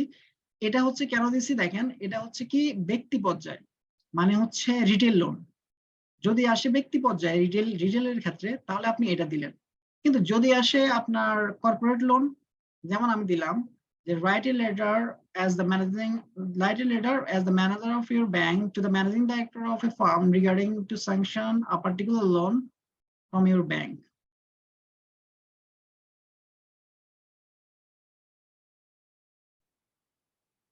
আপনি এখন কি করবেন, একটা কোম্পানিকে আপনি একটা লেটার লিখবেন। কি লেটার লিখবেন, যে ওই যে ব্যাংকের ম্যানেজিং ডাইরেক্টরকে লিখবেন যে আপনার যে লোনটা আছে সেটা আসলে হচ্ছে কি স্যাংশন করতে পারতেছেন না, আমার এখানে ইনএবিলিটি স্যাংশন করতে পারতেছেন না, আমি লিখি নাই। আচ্ছা, এটা আপনার পরে এটা আমি একটু উঠাই দিই, জাস্ট ফরম্যাটটা দিয়ে দিই। আচ্ছা ওকে, এখন আপনি একটা ম্যানেজিং ডাইরেক্টরকে আপনি একটা লেটার লিখলেন। লেটার লিখতে হবে কি, কেন লেটার লিখতেছেন, লেটারটা হচ্ছে কি আপনি ওনার লোনটা স্যাংশন করতে পারতেছেন না, তাহলে কিন্তু আপনাকে ওই যে ফরম্যাটটা একটু চেঞ্জ করতে হবে। ফরম্যাট চেঞ্জ করতে হবে, আপনি তো ওই যে মিস্টার শাখাওয়াত সাহেব যে এবিসি কোম্পানিতে চাকরি করে, তার স্যালারি এত টাকা কভার করতেছেন না, তাকে লিখছেন না, কারণ সে হচ্ছে কি একজন নর্মাল কাস্টমার বা হচ্ছে কি রিটেল লেভেলের কাস্টমার। বাট এখন আপনি লিখছেন কাকে, একটা কোম্পানির ম্যানেজিং ডাইরেক্টরকে, তখন কিন্তু আপনি ওনাকে যদি আপনি যখন ইয়েটা দিবেন, আপনার ক্রেডিট রিফিউজালটা দিবেন, তখন কিন্তু আপনার ভাষাটা কিন্তু একটু অনেক পোলাইট হতে হবে, অনেক একটু চেঞ্জ হয়ে যাবে ভাষাটা। এরকম আপনি রেফারেন্সটা দিলেন, ডেটটা দিলেন, তারপর ওনাকে বললেন শাখাউত হোসেন ম্যানেজিং ডাইরেক্টর রোমার গ্রুপ, আপনি দিলেন ঠিকানা, তারপর সাবজেক্ট দিলেন, সাবজেক্ট একটা দিলেন inability to sanction loan for business expansion, কারণ ওনারা বিজনেস এক্সপানশনের জন্য লোন চাইছিল আপনার কাছে, সে কারণে আপনি একটা সাবজেক্ট দিলেন, তারপর লিখলেন স্যার, এরপর দেখলেন উইথ ডিউ রেসপেক্ট, আপনি কিন্তু ওনাকে একটা রেসপেক্ট দিলেন, সম্মান যথাবিহিত সম্মান সহিত আপনি বলতেছেন রেফার টু ইউর লেটার নম্বর, ওই যে একই, তখন জাস্ট ভাষাগুলো কিন্তু একটু চেঞ্জ হচ্ছে, মানে ভাষাটা একটু পোলাইট হয়ে যাচ্ছে, আপনি ওনাকে কিন্তু সিনসিয়ারলি বলতেছেন, ওনাকে যেরকম একটু হার্ডলি বলছেন, কিন্তু ওনাকে তো আর হার্ডলি বলা যাবে না, কারণ উনি ম্যানেজিং ডাইরেক্টর, সে কারণে ভাষাটা একটু চেঞ্জ হবে। With due respect, refer to your letter number এত dated এত, you have applied a loan amount 2 crore for your business expansion purpose. আপনি প্রথমে বললেন যে যে যে এত এই ডেটের লেটার দিয়ে আপনি কি করছেন, আমাদের কাছে বিজনেস এক্সপানশনের জন্য আপনি লোন চেয়েছিলেন। এবার মাঝখানে এসে আপনি বলবেন যে কি সমস্যাটা। I beg to inform you that, as part of practice and instruction of Bangladesh Bank, the limit of bank loan for expansion of your business by companies not enlisted in Dhaka Stock Exchange has been fixed at এত from January এত। তার মানে আপনি দেখেন ওনাকে কিন্তু ওনার যে সমস্যা, ওই সমস্যাগুলো দেখাইলেন না। ওনার হয়তো ডকুমেন্টেশনের সমস্যা ছিল, ওনার হয়তো কোম্পানির সমস্যা ছিল, ওনার হয়তো ম্যানেজমেন্টের সমস্যা ছিল, কারণ একটা লোন শুধুমাত্র একটা কারণে রিজেক্ট হয় না, অথবা মানে অনেকগুলো কারণে রিজেক্ট হতে পারে, অথবা যে কোনো একটা সিম্পল একটা কারণে রিজেক্ট হতে পারে। তার মানে আপনি ওই যে ওনার ব্যক্তিগত বা কোম্পানির যে সমস্যাগুলো, এগুলো কিন্তু আপনার না তুলে আপনি কি করলেন, ওনাকে দেখলেন যে পলিসিগত কোনোভাবে আটকানো যায় কিনা, পলিসিগত ভাবে কোনোভাবে যদি ওনাকে আটকানো যায়, তাহলে উনি কিন্তু আপনাকে কোশ্চেন করতে পারবে না, কারণ আপনার পলিসি আপনাকে ইয়ে দিচ্ছে না, সাপোর্ট করতেছে না, আপনি কিভাবে এটা লোনটা দিবেন। তার মানে আপনি পলিসির উপর কিন্তু ছেড়ে দিবেন, মানে ওই দায়ভারটা পলিসির কাছে ফেলে দিবেন। এখন দায়ভারটা কাকে দিয়েছেন, দায়ভারটা দিয়ে দিয়েছেন কিন্তু বাংলাদেশ ব্যাংকের পলিসিকে, দিয়ে আপনি ওনারটা বললেন যে আপনি যে অ্যাপ্লাই করছেন আপনার লোনের, আপনার তো ডিএসসি তে অ্যাপ্লাই, আপনার কোম্পানিটা অ্যানালিসিস করা নাই, আর সে কারণে আপনি অ্যাপ্লাই করছেন 2 কোটি টাকা, কিন্তু 50 লাখ টাকা পর্যন্ত সেখানে আছে, সে কারণে আমরা এটা অ্যাপ্রুভ করতে পারতেছি না। Under these circumstances, I convey my inability to comply with your request for granting you a bank loan of টাকা 2 crore only for expansion of your business. তার মানে আপনি এখানে এবার শেষে সুন্দর করে বলে দিচ্ছেন, এই অবস্থার ভিতরে কিন্তু আমরা আমাদের অক্ষমতা আপনাকে প্রকাশ করছি যে আমরা এই 2 কোটি টাকা লোনটা আপনাকে দিতে পারছি না। তারপরে আবারও আপনি আপনার যে মানে রিগ্রেটটা, আপনার দুঃখবোধটা আপনি ওনাকে প্রকাশ করলেন যে we regret deeply for my inability, তারপর শেষ করে দিলেন। দেখেন আমি 2টা সিচুয়েশন দিছি, এই 2টা সিচুয়েশনের বাইরে কিন্তু আসার সুযোগ নাই। ও যদি এই লেটারটা আসে, হয়তো বলবে যে রিটেল কাস্টমারকে লিখতে, মানে ব্যক্তি পর্যায়ে, না হয়তো বলবো যে কোম্পানি পর্যায়ে। যদি ব্যক্তি পর্যায়ে আসে তাহলে আপনি আগেরটা দিবেন, আর যদি কোম্পানি পর্যায়ে আসে তাহলে এটা দিবেন। জাস্ট ডিপেন্ড করবে আপনি কাকে চিঠিটা লিখছেন, মানে হচ্ছে রিসিভার কে, তার উপর ডিপেন্ড করবে ল্যাঙ্গুয়েজটা। তার মানে ক্রিয়েটিভ রেজাল্টটা শেষ হয়ে গেল। এরপরে হচ্ছে দেখেন তারপরে কি আছে, তারপর আছে পারসুয়েসিভ লেটার। পারসুয়েসিভ লেটারটা হচ্ছে কি, মানে হচ্ছে আপনার কনভিন্সিং, আপনি কাউকে কনভিন্স করবেন, একটা অ্যাকাউন্ট ওপেনিং এর জন্য কনভিন্স করা হতে পারে, তারপর হচ্ছে লোন সেল করার জন্য কনভিন্স করা হতে পারে, এরপর হচ্ছে কি আপনার একটা ব্যাংক গ্যারান্টি দেওয়ার জন্য আপনি কাউকে কনভিন্স করতেছেন, একটা ভালো ক্লায়েন্টকে, এইটা হচ্ছে কি পারসুয়েসিভ লেটার। এই পারসুয়েসিভ লেটার গুলো হচ্ছে কি কিন্তু ইনডাইরেক্ট লেটার। আচ্ছা, তার মানে পারসুয়েসিভ লেটারটা আপনারা বুঝতে পারছেন, পারসুয়েসিভ লেটার মানে হচ্ছে কি, মানে ট্রাই টু কনভিন্স সামওয়ান, আপনি কাউকে কনভিন্স করার জন্য চেষ্টা করাটাই হচ্ছে পারসুয়েশন। আর এই পারসুয়েসিভ লেটারটা হচ্ছে লেটারের মাধ্যমে যখন আপনি কাউকে কনভিন্স করবেন, সেটাই হচ্ছে পারসুয়েসিভ লেটার। আচ্ছা, এখন পারসুয়েসিভ লেটার যখন লিখবেন তার কিন্তু জেনারেলি কিছু রুলস আছে। রুলস গুলো কি? রুলস গুলো হচ্ছে আন্ডারস্ট্যান্ড দ্য রিসিপিয়েন্ট, মানে হচ্ছে কি আপনি যে পারসুয়েট করতে যাচ্ছেন, কাকে পারসুয়েট করতে যাচ্ছেন তাকে কিন্তু আগে বুঝতে হবে, মানে তার কি ভ্যালুস, সে কি চায়, তার তার এজ, জেন্ডার, রেস, রিলিজিয়ন, তার সাইকোলজি, সোশ্যাল, পলিটিক্যাল যে আন্ডারস্ট্যান্ডিং গুলো আছে সেগুলা হচ্ছে আগে আপনাকে বুঝতে হবে পারসুয়েসিভ লেটারে। কারণ হচ্ছে আপনি যদি উনি দেখা যায় যে হচ্ছে পলিটিক্যালি অ্যাক্টিভ, তার মানে হচ্ছে কি ওনাকে আপনি কনভিন্স করতে গেলে আপনি কিভাবে যাবেন, তার কিন্তু একটা ওয়েতে যাইতে হবে, অথবা একটা প্রসেসে আপনাকে যেতে হবে পারসুয়েট করার জন্য। তারপর হচ্ছে কি দেখেন, ডেভেলপ দ্য বেনিফিটস, আচ্ছা, আপনি এখন পারসুয়েসিভ লেটারে যাবেন না। ফর এক্সাম্পল আমি একটা অ্যাকাউন্ট ওপেনিং দিয়ে শুরু করি। আপনি একটা অ্যাকাউন্ট ওপেন করবেন, কার একটা ওপেন করবেন? একটা কোম্পানির অ্যাকাউন্ট, একটা কোম্পানির একটা অ্যাকাউন্ট খুলবেন, অথবা একটা প্রোভাইডারশিপের একটা অ্যাকাউন্ট খুলবেন। এখন এটা হচ্ছে কি, আপনি রিসিপিয়েন্ট সম্বন্ধে জানেন, সে হচ্ছে কি একটা প্রোভাইডার। ওকে, ডান। এখন আসেন ডেভেলপ দ্য বেনিফিট। আপনি কি করলেন? এখন পারসুয়েসিভ যে লেটারটা লিখবেন, ওই যে একটা ওনাকে তো একটা কারেন্ট অ্যাকাউন্ট আপনি অফার করবেন, তাহলে এই কারেন্ট অ্যাকাউন্টের কি কি বেনিফিট আপনি ওনাকে দিচ্ছেন সেগুলো হচ্ছে ডেভেলপ করে, সেগুলো সুন্দর করে লেখাটাই হচ্ছে ডেভেলপ দ্য বেনিফিট। মার্কেটিং একটা জিনিস আছে, সেল দ্য ফিচার, মানে হচ্ছে sell the feature not the product. আপনি প্রোডাক্ট সেল করবেন না, প্রোডাক্টের ফিচার গুলো অর্থাৎ বেনিফিট গুলো সেল করবেন। কারণ প্রোডাক্ট সেল করতে গেলে সব ব্যাংকেরই প্রোডাক্ট আছে, সব ব্যাংকেরই কারেন্ট অ্যাকাউন্ট আছে, কিন্তু এক্সট্রা বেনিফিট কি আছে আপনার কাছে, আপনি সেই জিনিসটা হচ্ছে হাইলাইট করবেন। ওই জিনিসটা হাইলাইট করাই হচ্ছে ডেভেলপ দ্য বেনিফিট।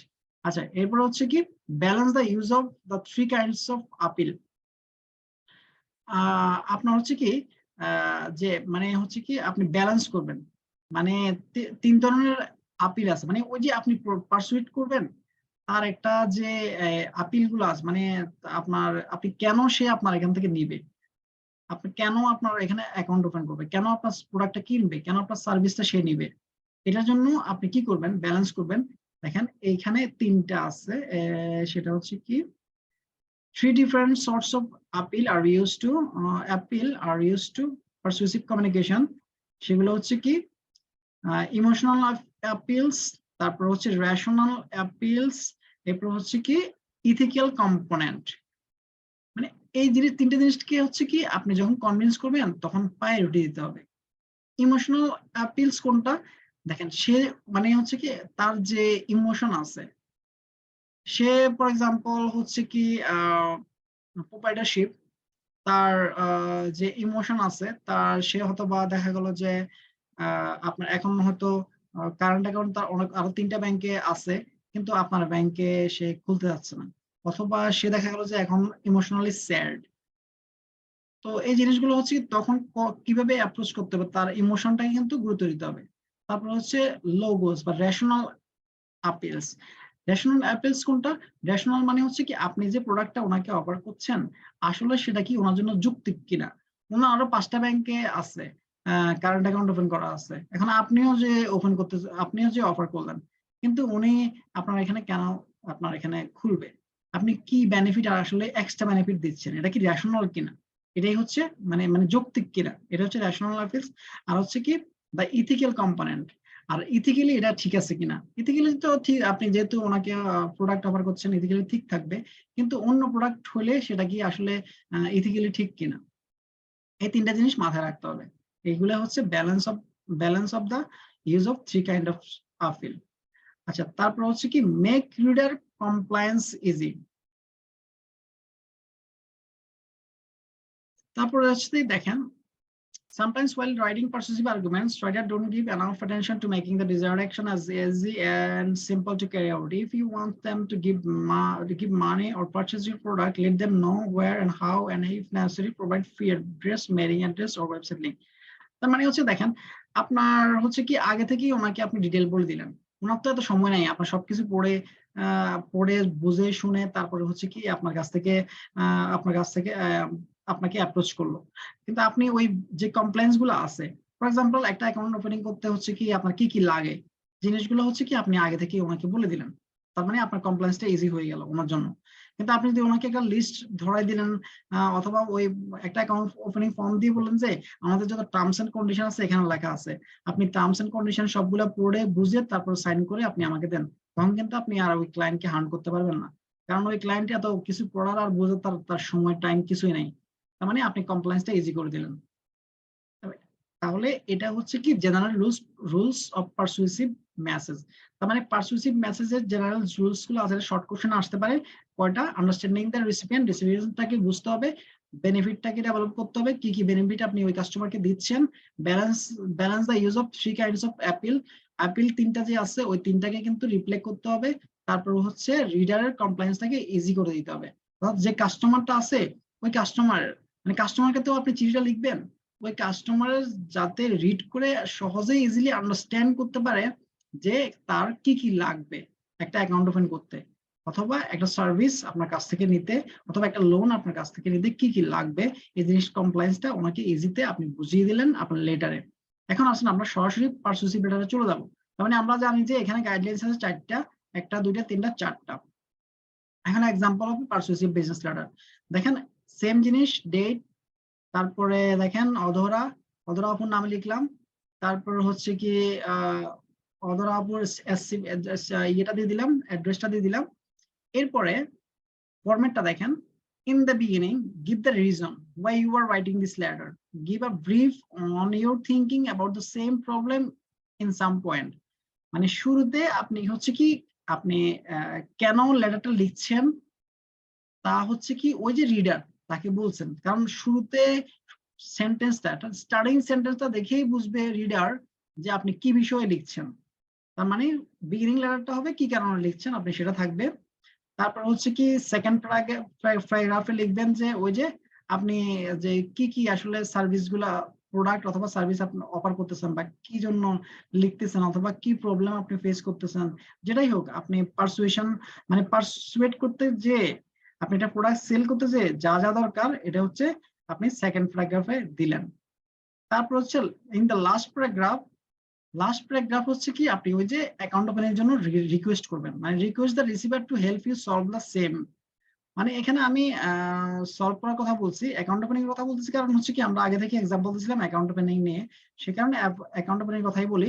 যে সেকেন্ড প্যারাগ্রাফে হচ্ছে কি আপনি বেনিফিট গুলো লিখবেন যে অ্যাকাউন্ট ওপেনিং করার জন্য। থার্ড প্যারাগ্রাফে বেনিফিট গুলো দেওয়ার পরে থার্ড প্যারাগ্রাফে ওনাকে সরাসরি অ্যাপ্রোচ করবেন, কি অ্যাপ্রোচ করবেন যে আপনার ওই ব্যাংকে অ্যাকাউন্টটা খুললে আপনার যে বেনিফিট গুলো আছে সেগুলো তো আপনি দিচ্ছেনই, সাথে আবার আপনাদের যে এক্সট্রা যে যেটা আছে সেটা আপনি দিয়ে ক্লোজ করে দিবেন। তারপরে একটা ক্লোজিং স্টেটমেন্ট থাকবে। এটা হচ্ছে একটা মানে স্যাম্পল এক্সাম্পল। এরপর আমরা সরাসরি চলে যাব মানে পারসুয়েসিভ লেটারে চলে যাই, আমরা সিচুয়েশনে চলে যাই। Write a persuasive letter to a customer for opening a bank account.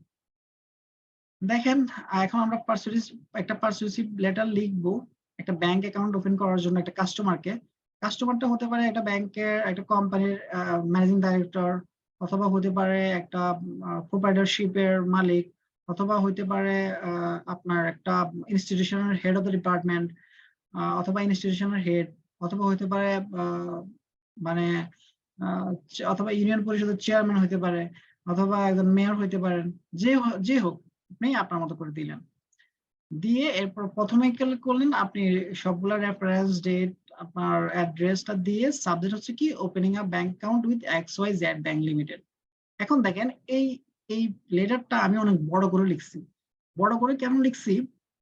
Idea generate করার জন্য। ধরেন আপনার পরীক্ষা হলে আপনার হয়তো মাথায় আইডিয়া আসতেছে না, এই কারণে আপনি এখান থেকে এগুলো পড়লে আপনার অনেকগুলো আইডিয়া মাথায় থাকবে, কিন্তু আপনার পরীক্ষাতে এত বড় করে লেখার দরকার নাই। আমি এখানে অনেকগুলো আইডিয়া দিচ্ছি, আমি পুরোটা পড়বো না, জাস্ট শুরুতে দিই, কারণ শুরুতে তো বললাম যে কি কারণে লিখছি সেটা লিখবেন। যে I am writing to you today to introduce you to XYZ Bank Limited and to persuade you to open a bank account with us.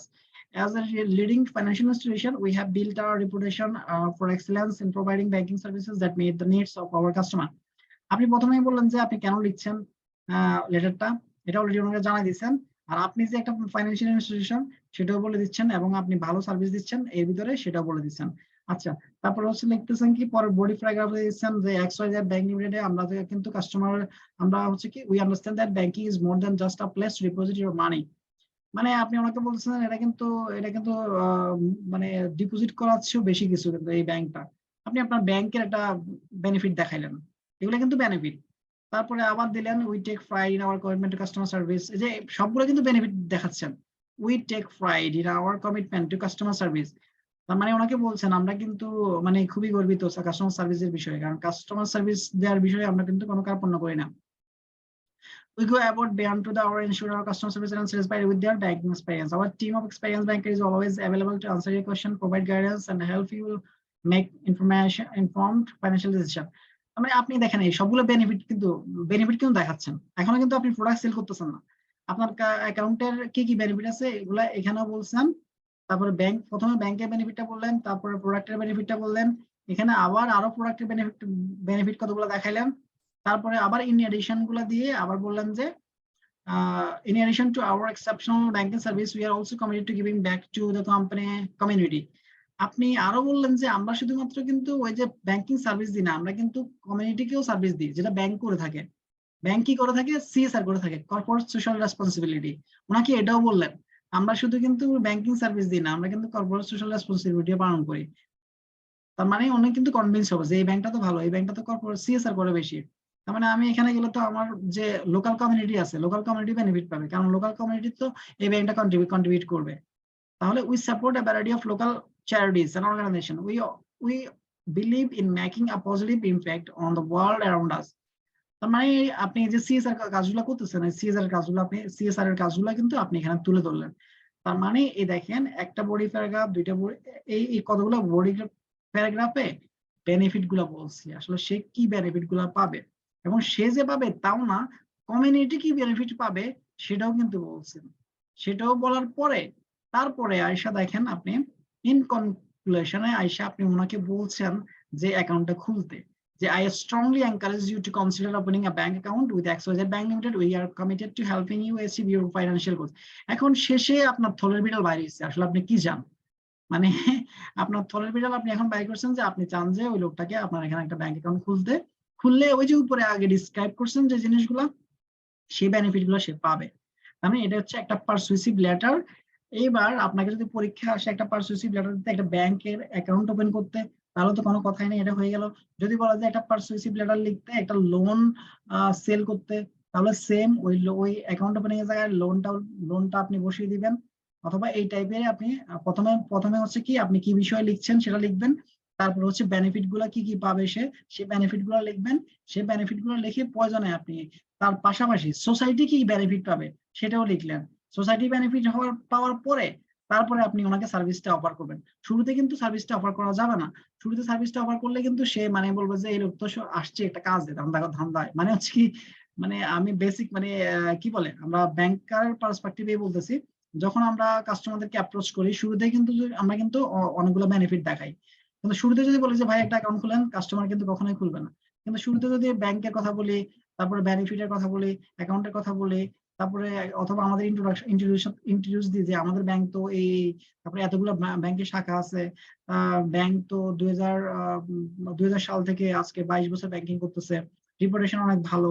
তারপরে শেষমেশ জায়গায় যদি বলি যে হ্যাঁ এখন আপনি আমাদের সাথে একটা অ্যাকাউন্ট খুলতে পারেন, আমাদের এই অ্যাকাউন্ট খুললে আমরা আপনাকে এই সার্ভিস দিব, আপনার যে ফাইন্যান্সিয়াল নিডস আছে সেটা আমরা মিট করে দিব। এভাবে হচ্ছে আপনি পারসুয়েশনটা করলেন আপনি। এটাই হচ্ছে একটা পারসুয়েসিভ লেটার। আর এই একটা ফলো করলে আপনি অনেকগুলো লিখতে পারবেন। এখানে আমি অনেকগুলো আইডিয়া দিচ্ছি, আপনারা জাস্ট পড়ে আইডিয়া গুলো মাথায় রাখলেন, পরীক্ষায় যেটা আসে সেটাই আপনি ইমপ্লিমেন্ট করলেন, সেটাই আপনি লিখলেন। তারপরে আসেন common mistakes in persuasive communication. Persuasive কমিউনিকেশনে কমন মিস্টেক কি থাকে? আচ্ছা, কতগুলো কমন মিস্টেকস আমরা করে থাকি পারসুয়েসিভ কমিউনিকেশনে, শর্ট নোটস হিসেবে আসতে পারে। সেটা হচ্ছে সেলিং টু হার্ড, মানে এটা বলেই দিছি একবারে তাড়াতাড়ি, ওনাকে প্রেশার দেওয়া যাবে না। কাস্টমার কাছে গেলেন, কাস্টমারকে যাই বলেন যে ভাই অ্যাকাউন্ট খুলেন, এটা কিন্তু করা যাবে না। এটা করলে হচ্ছে কি মানে এটা হার্ড হয়ে যাবে, এটা কিন্তু কাস্টমারকে কনভিন্স করা যাবে না। আবার ওই যে লেটারে আপনি শুরুতেই করলেন যে please open a bank account with us, এভাবে যদি লেখেন তাহলে হচ্ছে কি সে আর ভিতরটা পড়বেই না, বলবে যে আমার তো অন্য ব্যাংকে একটা অ্যাকাউন্ট আছে, আমি এই ব্যাংকে অ্যাকাউন্ট খুলবো না। ওই আপনার লেটারটা সে কি করবে, ভাস করে সুন্দর করে ডায়রি রেখে দিবে। তার মানে সেলিং টু হার্ড, শুরুতেই বলা যাবে না, প্রেশার করা যাবে না। তারপরে leaving no room for compromise, মানে কম্প্রোমাইজ করার জন্য কিন্তু কোনো যে অনেক সময় যে আপনি ওনাকে এমন ভাবে বলতেছেন যে তাকে অ্যাকাউন্ট খুলতেই হবে, কিন্তু না, আপনি ওনাকে অপশন দিবেন। অপশন দিয়ে বলবেন যে মানে, কারণ এটা হচ্ছে কি দুনিয়াটাই হচ্ছে গিভ এন্ড টেকের খেলা, আপনারও বেনিফিট থাকতে হবে, ওনারও বেনিফিট থাকতে হবে। তার মানে কম্প্রোমাইজ করতে হবে, ওনাকে আপনি কি বেনিফিট সেল করতেছেন, উনি কি রাজি কিনা, এটা হচ্ছে আপনি ওনাকে কম্প্রোমাইজ করে, এটা হচ্ছে কি আপনি মানে ওই কম্প্রোমাইজের ব্যাপারটা কিন্তু না রাখলে হবে না, রাখতে হবে। তারপর হচ্ছে রিলাইং অনলি অন আর্গুমেন্ট, আপনি একটা যুক্তি দেখাইলেন পারসুয়েসিভ ওয়ে যে কেন অ্যাকাউন্টটা খুলবে, আপনি যে যুক্তিটা দেখাইছেন যুক্তির উপরে শুধু ডিপেন্ড করা যাবে না। যুক্তির উপর ডিপেন্ড করলে দেখা যায় যে সে ওই যুক্তিটা সে অ্যাকসেপ্ট করতে পারলো না, সেক্ষেত্রে তো অ্যাকাউন্ট ওপেন করবে না।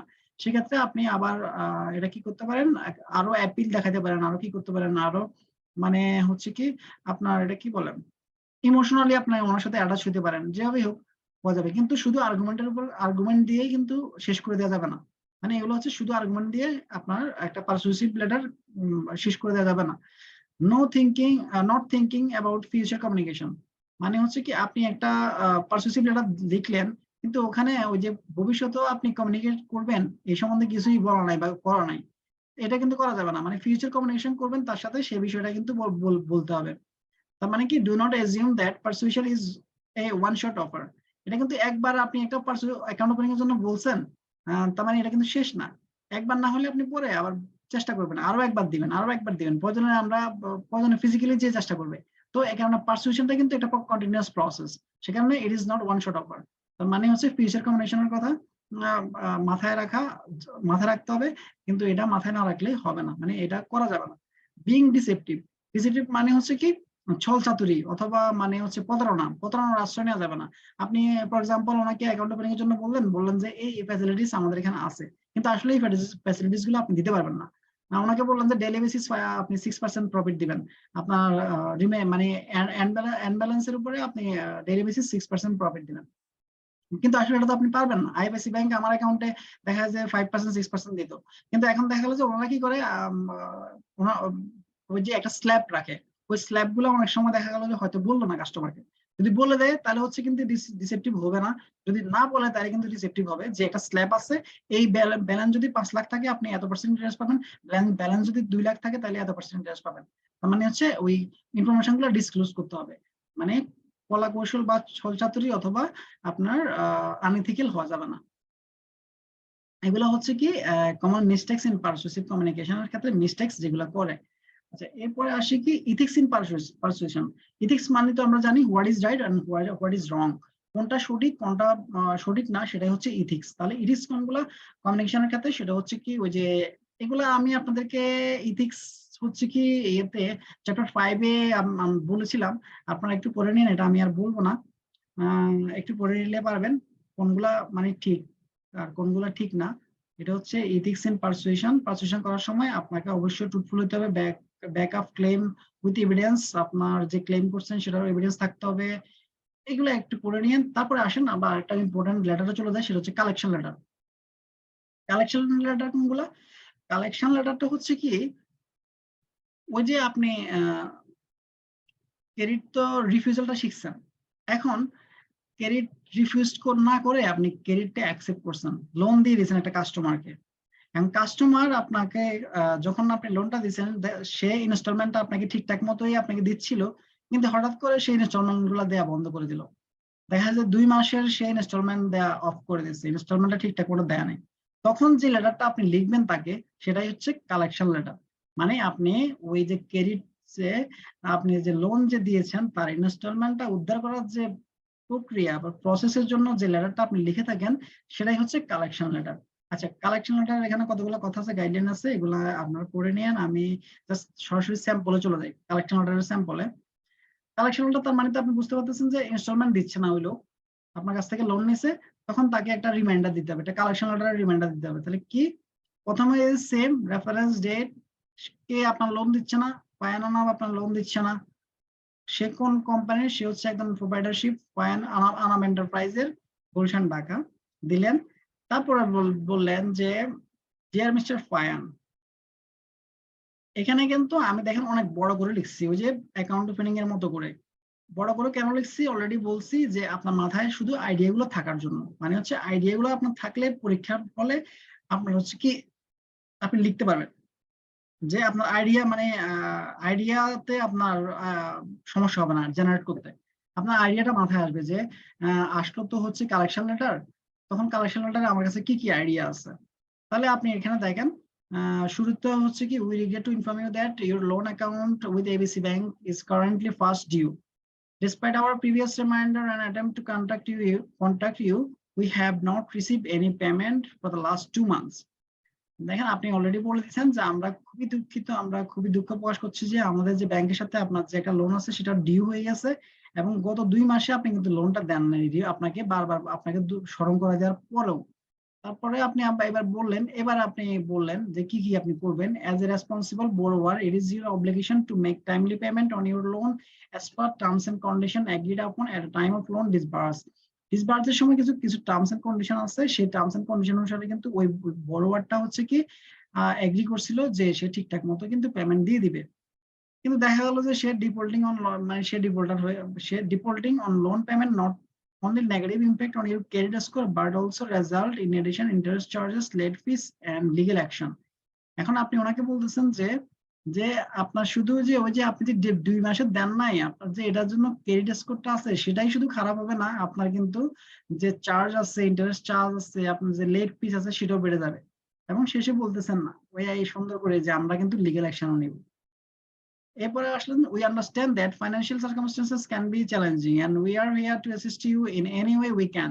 আবার ওনাকে সান্ত্বনাও দিয়ে দিলেন যে মানে ফাইন্যান্সিয়াল যে সিচুয়েশন গুলো এটা কিন্তু চ্যালেঞ্জিং, সমস্যার ভিতরে যায়, আপনি যদি আপনি চান তাহলে কিন্তু আমরা আপনাকে আবার হেল্প করতে পারি, মানে একটু সান্ত্বনা দিলেন। তারপরে প্লিজ কন্টাক্ট আস ইমিডিয়েটলি, তার মানে আপনি ওনাকে তাড়াতাড়ি ওনার সাথে, কারণ সে তো ফোন ধরতেছে না, হয়তো দেখা যায় আগে যে রিমাইন্ডার দিচ্ছেন তার কোনো রেসপন্স করতেছে না, তার মানে এখন আপনার কাছে আপনার বুদ্ধি হচ্ছে কি, আপনার ওয়াইজ ডিসিশন হবে কি অ্যাটলিস্ট ওনাকে ব্রাঞ্চে নিয়ে আসা অথবা ওনাকে ওই যে কলটা রিসিভ করার জন্য মানে একটু প্রলুব্ধ করা। তো সে কারণে আপনি বলতেছেন প্লিজ কন্টাক্ট, ওই যে এই কথাটা বলছেন, we understand the financial circumstances can be challenging and we are here to assist you in any way we can. আমরা যা পারি আমরা সেটাতে আপনাকে হেল্প করব। তার মানে আপনি এখানে কন্টাক্ট করার জন্য বলতেছেন। শেষে আপনি বলতেছেন if we do not hear from you, এবার আপনি ভয় দেখাবেন, if we do not hear from you within the next 7 days we will have no choice but to take legal action.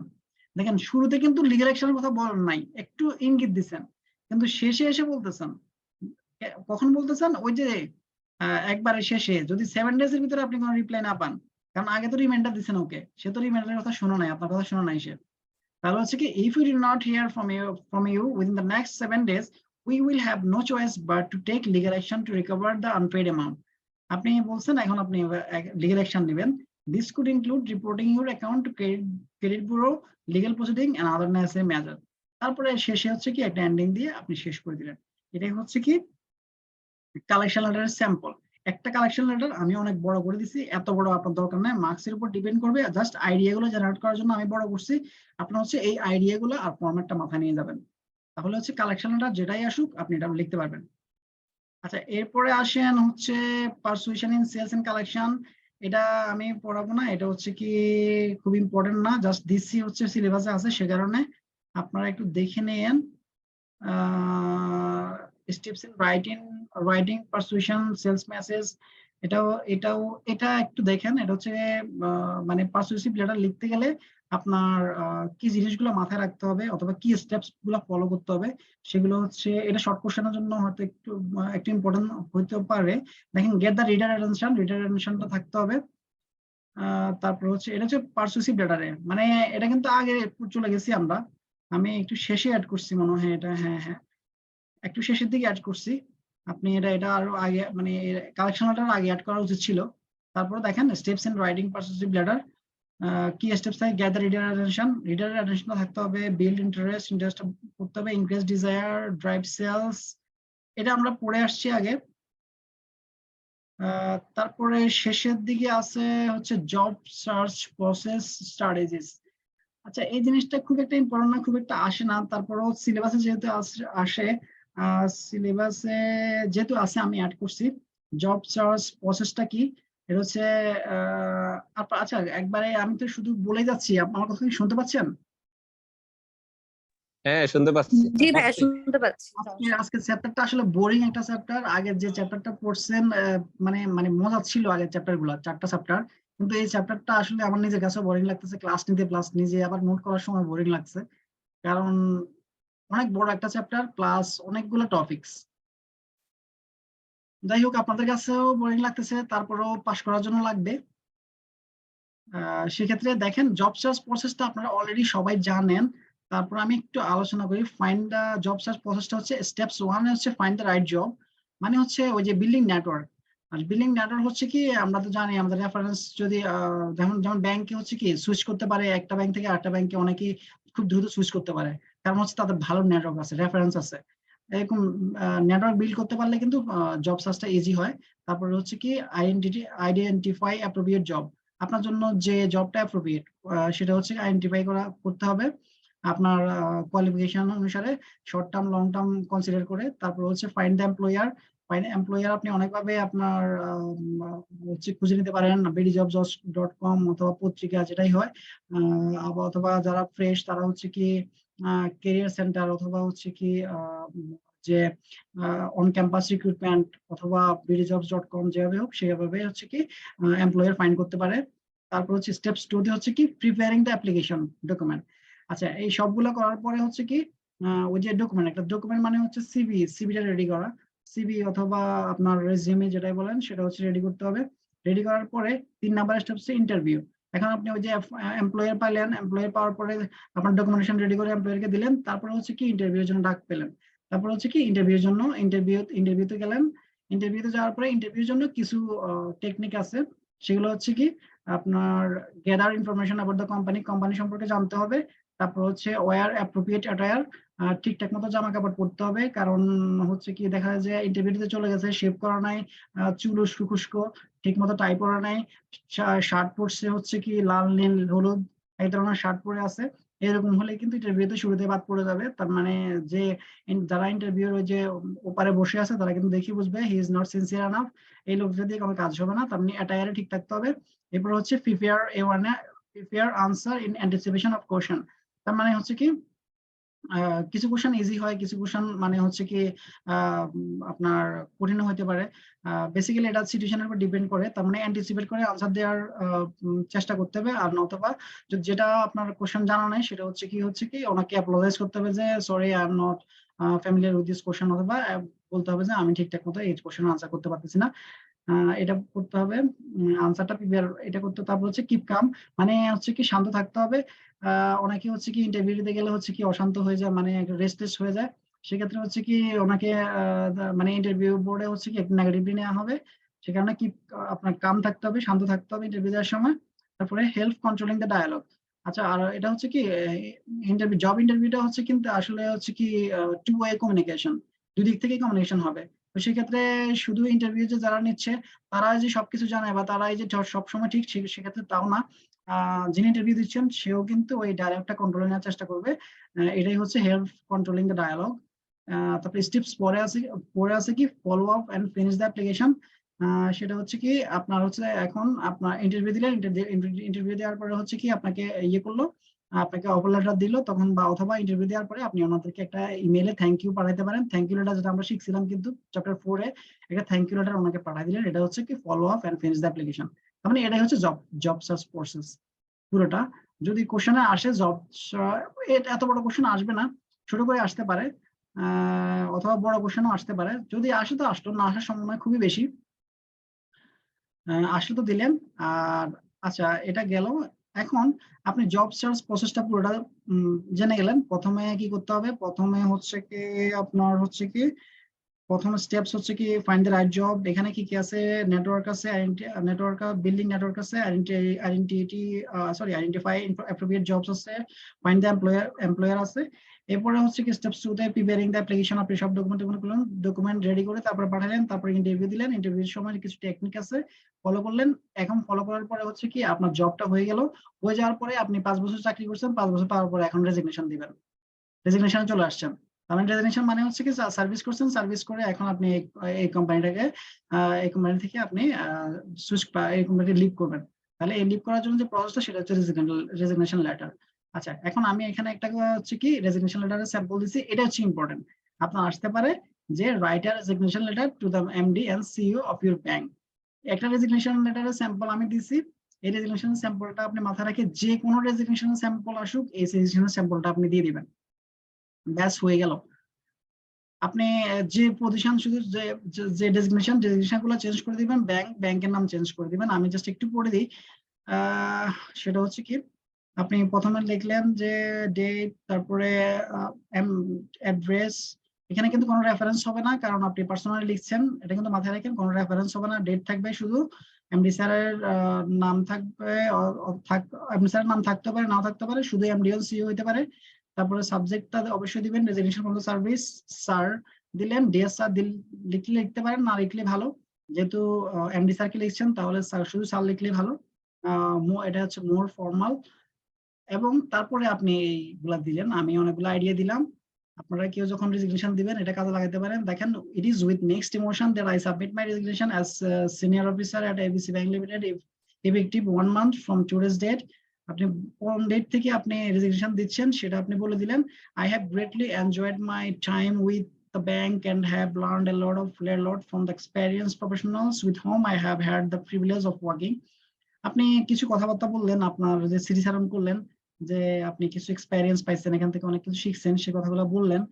তারপরে বললেন যে হাউএভার মানে হচ্ছে আপনার এখানে কিন্তু অনেক সুযোগ সুবিধা আপনি পাইছেন, এগুলো সবকিছু বলছেন, কিন্তু হাউএভার দিয়ে আপনি উল্টে গেলেন। আবার উল্টে যায় যে আপনি এখন বলবেন যে আপনি এখন আর এখানে কাজ করতে পারছেন না, আপনি নতুন একটা অপরচুনিটি পাইছেন, সে কারণে হচ্ছে আপনি জবটা ছেড়ে দিতে চাচ্ছেন। However, after much consideration, I have decided to pursue a new opportunity that will allow me to further develop my skills and knowledge in the banking industry. I want to express my sincere gratitude for the opportunity and support provided by the bank during my tenure. The experiences and lessons learned at ABC Bank will undoubtedly contribute to my future success. যে আপনি আপনার কথাগুলো বললেন যে আপনার একটা নতুন অপরচুনিটির দিকে আপনি যাবেন, আর এই নতুন অপরচুনিটির জন্য হেল্প করবে কোনগুলো, এই যে আপনার এই যে ব্যাংকে আপনি যে স্কিল গুলো ডেভেলপ করছেন, নলেজ গুলো এখান থেকে ডেভেলপ করছেন, সেগুলো আপনি এখানে বললেন। বলার পরে আপনি শেষে বললেন, I will work to ensure a smooth transition for my colleagues and will be available to assist in any way necessary during this process. মানে হচ্ছে এখন হচ্ছে কি আপনি এই যে মাঝখানে যে একটা সময় নিলেন, এই সময়ের ভিতরে যদি কোনো ধরনের সমস্যা হচ্ছে, কোনো ধরনের হেল্প আপনি আপনার কলিগদেরকে করবেন, এটা আপনি বললেন, কথা দিলেন। and I am confident that the bank will continue to thrive and serve its customer with distinction. এবং আপনি ব্যাংকের একটা সাফল্য কামনা করলেন, কারণ ব্যাংক তো ছেড়ে দিচ্ছেন, ছেড়ে দিলেও আপনি ব্যাংকের সাফল্য কামনা করে আপনি এখানে বলতেছেন যে I am confident that the bank will continue to thrive. ব্যাংকটা আসলেই উন্নতি করবে, মানে ক্রমাগত উন্নতি করবে এবং এদের কাস্টমারকে সার্ভিস দিয়ে যাবে। তারপরে শেষে আপনি আবার বললেন, thank you again for the opportunity to serve as a senior officer at ABC bank limited and wish you and the bank continuous success in the future. একদম এন্ডিং দিয়ে শেষ করে দিলেন। তারপরে আপনার নাম দিয়ে আপনি এমডি স্যারের কাছে পাঠিয়ে দিলেন। দেখেন, এটা হচ্ছে একটা স্যাম্পল, আপনাদের কাছে আরো ভালো স্যাম্পল থাকতে পারে। আমার কাছে এই স্যাম্পলটা একটু ভালো মনে হয়েছে, কারণ এখানে মানে ইমোশন প্লাস আপনি কেন ছেড়ে দিচ্ছেন এবং আপনার যে একটা ফন্ড মেমোরি ব্যাংকের সাথে আছে সেটাও আপনি লিখছেন। সাথে সাথে আবার হচ্ছে কি আপনি যে সাপোর্ট দিবেন আপনার ব্যাংক ছেড়ে দেওয়ার পরে সেটাও আছে। টোটালি একটা মানে কম্বিনেশন আছে, ওই পুরো কম্বিনেশনটা আপনি এখানে তুলে ধরছেন। এই পুরো চ্যাপ্টারটাই শেষ আজকে। এবার যদি কোনো কোশ্চেন থাকে আপনাদের একটু বলতে পারেন। আজকে আসলে চ্যাপ্টারটা বড়, সে কারণে আমি কোশ্চেন আপনাদের কোশ্চেন করার খুব একটা সুযোগ দিতে পারিনি।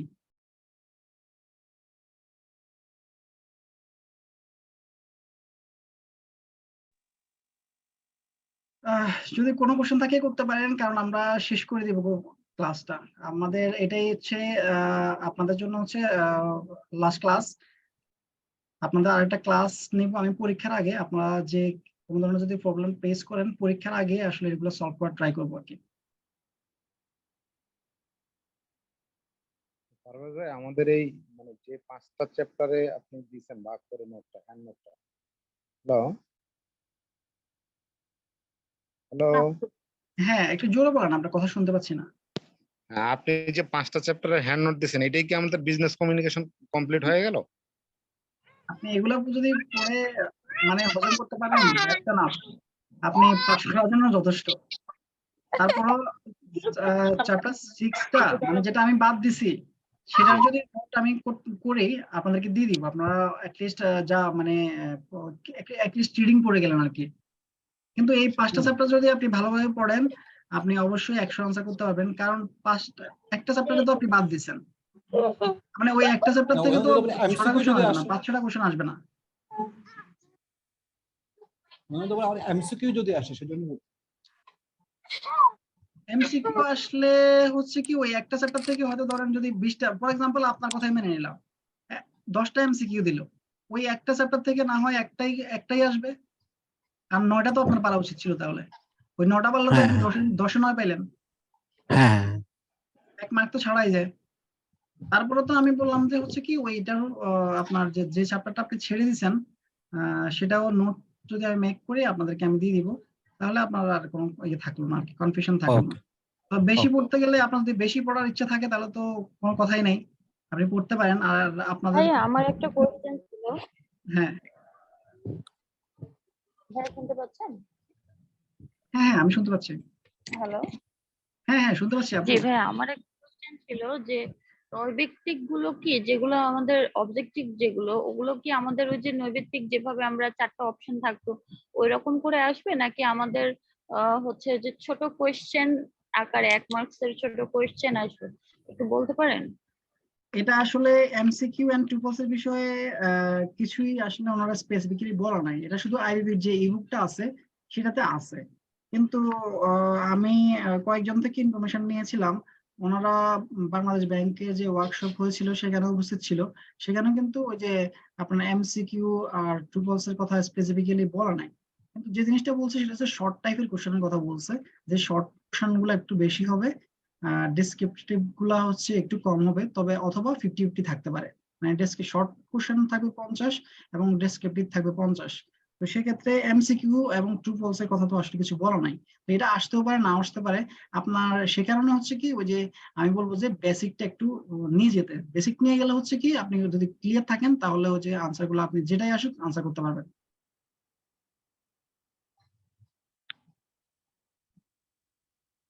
ঠিক আছে ভাইয়া। ঠিক আছে, থ্যাংক ইউ। আজকে যদি কোশ্চেন না থাকে তাহলে শেষ করবো। অফ করে দাও, হ্যাঁ হ্যাঁ অফ করে দাও। আচ্ছা ঠিক আছে, থ্যাংক ইউ। তাহলে আপনাদের সাথে ইনশাআল্লাহ গ্রুপে তো কথা হবেই, গ্রুপে যদি কারো কোশ্চেন থাকে বা কোনো কিছু আপনারা তো সবাই একটা গ্রুপে আছেন, তাহলে হচ্ছে কি আপনাদের যদি কোনো কোশ্চেন থাকে ওখানে করলে দেখা যায় অন্যজনের এটা জানা থাকলো উনি আনসার দিয়ে দিতে পারবে, মানে আমারও আনসার দেওয়া লাগবে না, দেখবেন যে আর অন্যজন জানে উনি ওখানে আনসার দিয়ে দিবে গ্রুপে। তাহলে আপনারা মানে মোটামুটি এক্সামের আগ পর্যন্ত গ্রুপটা অ্যাক্টিভ রাখেন, এবং ওইখানে যদি কোনো এমসিকিউ আপনার কাছে কঠিন মনে হয় ওই এমসিকিউটা আপনার গ্রুপে তুলে দেন, যে যদি কেউ পারে তাহলে উনি আনসার করে দিবে। তার মানে এটা একটা গ্রুপ স্টাডি হয়ে গেল একই সাথে। আচ্ছা ভাই, একটা শেষ প্রশ্ন। হ্যাঁ হ্যাঁ ভাই ওই যে মানে হচ্ছে এই যে আপনার এই বিষয়ের এক্সামটা হচ্ছে 10 তারিখে, মানে জুনের 10 তারিখ, তাহলে আপনি যে লাস্ট ক্লাসটা নেবেন সেটা মানে কয় তারিখে আনুমানিক? আনুমানিক হচ্ছে ধরেন পরীক্ষা তো হবে শনিবারে, আপনি হয়তো বুধবার বা বৃহস্পতিবারে নিলাম আচ্ছা আচ্ছা, এরকম। ওকে, থ্যাংক ইউ ভাই। ঠিক আছে, থ্যাংক ইউ। তাহলে আজকে আমি শেষ করছি, I am signing off. Thank you so much for joining, এবং আপনার সাথে ইনশাল্লাহ কথা হবে। আর অনেকেই তো আপনারা মাইটেরিয়ান ফাইন্যান্সিয়াল সিস্টেমের আমার ক্লাসে আছেন, যারা আবার রেজিস্ট্রেশন করবেন অথবা অ্যাডমিশন নেবেন, আর্লি অ্যাডমিশন নিয়ে নেন। আপনাদের রিকোয়েস্টে আমি আসলে কোর্সটা শুরু করছি। কোর্সের ক্লাস শুরু হবে হচ্ছে কি আপনার 29 তারিখ রাত 9:30 থেকে। আশা করছি মাইটেরিয়ান ফাইন্যান্সিয়াল সিস্টেমে আবার দেখা হবে ইনশাল্লাহ। আচ্ছা পারভেজ ভাই, মানিটারি এন্ড ফিনান্সিয়াল এর কি নোট গুলো কি রেডি আছে আপনার কাছে? ওগুলো কি অ্যাডভান্স দিয়ে দেওয়া যাবে? অ্যাডভান্স তো আমি ক্লাসে দিয়ে দিব, তারপর আপনি আমাকে একটা মেসেজ দিন, আমি কথা হবে আর কি মেসেঞ্জারে। হ্যাঁ ঠিক আছে, থ্যাংক ইউ। ঠিক আছে, থ্যাংক ইউ। বিজনেস কমিউনিকেশনের নেক্সট ক্লাস কবে ভাইয়া? আপনি কি আপনি কি আপনি কোন ব্যাচে আছেন আপু? আমি আজকে নতুন জয়েন করেছিলাম। ও আচ্ছা, আপনাকে তো আমি জাস্ট আজকে ক্লাসটা করার জন্য লিংক দিছি, আপনাদের আবার ক্লাস হবে। আপনার হচ্ছে এটা হচ্ছে আপনার এক্সট্রা ক্লাস। ওকে, জি আপনি thank তো you. আগে জানাবেন তাই না ভাইয়া? হ্যাঁ হ্যাঁ হ্যাঁ ওকে, থ্যাংক ইউ। আপনার গ্রুপে জানিয়ে দেওয়া হবে। জি থ্যাংক ইউ জি। আসসালামু আলাইকুম। আসসালামু আলাইকুম।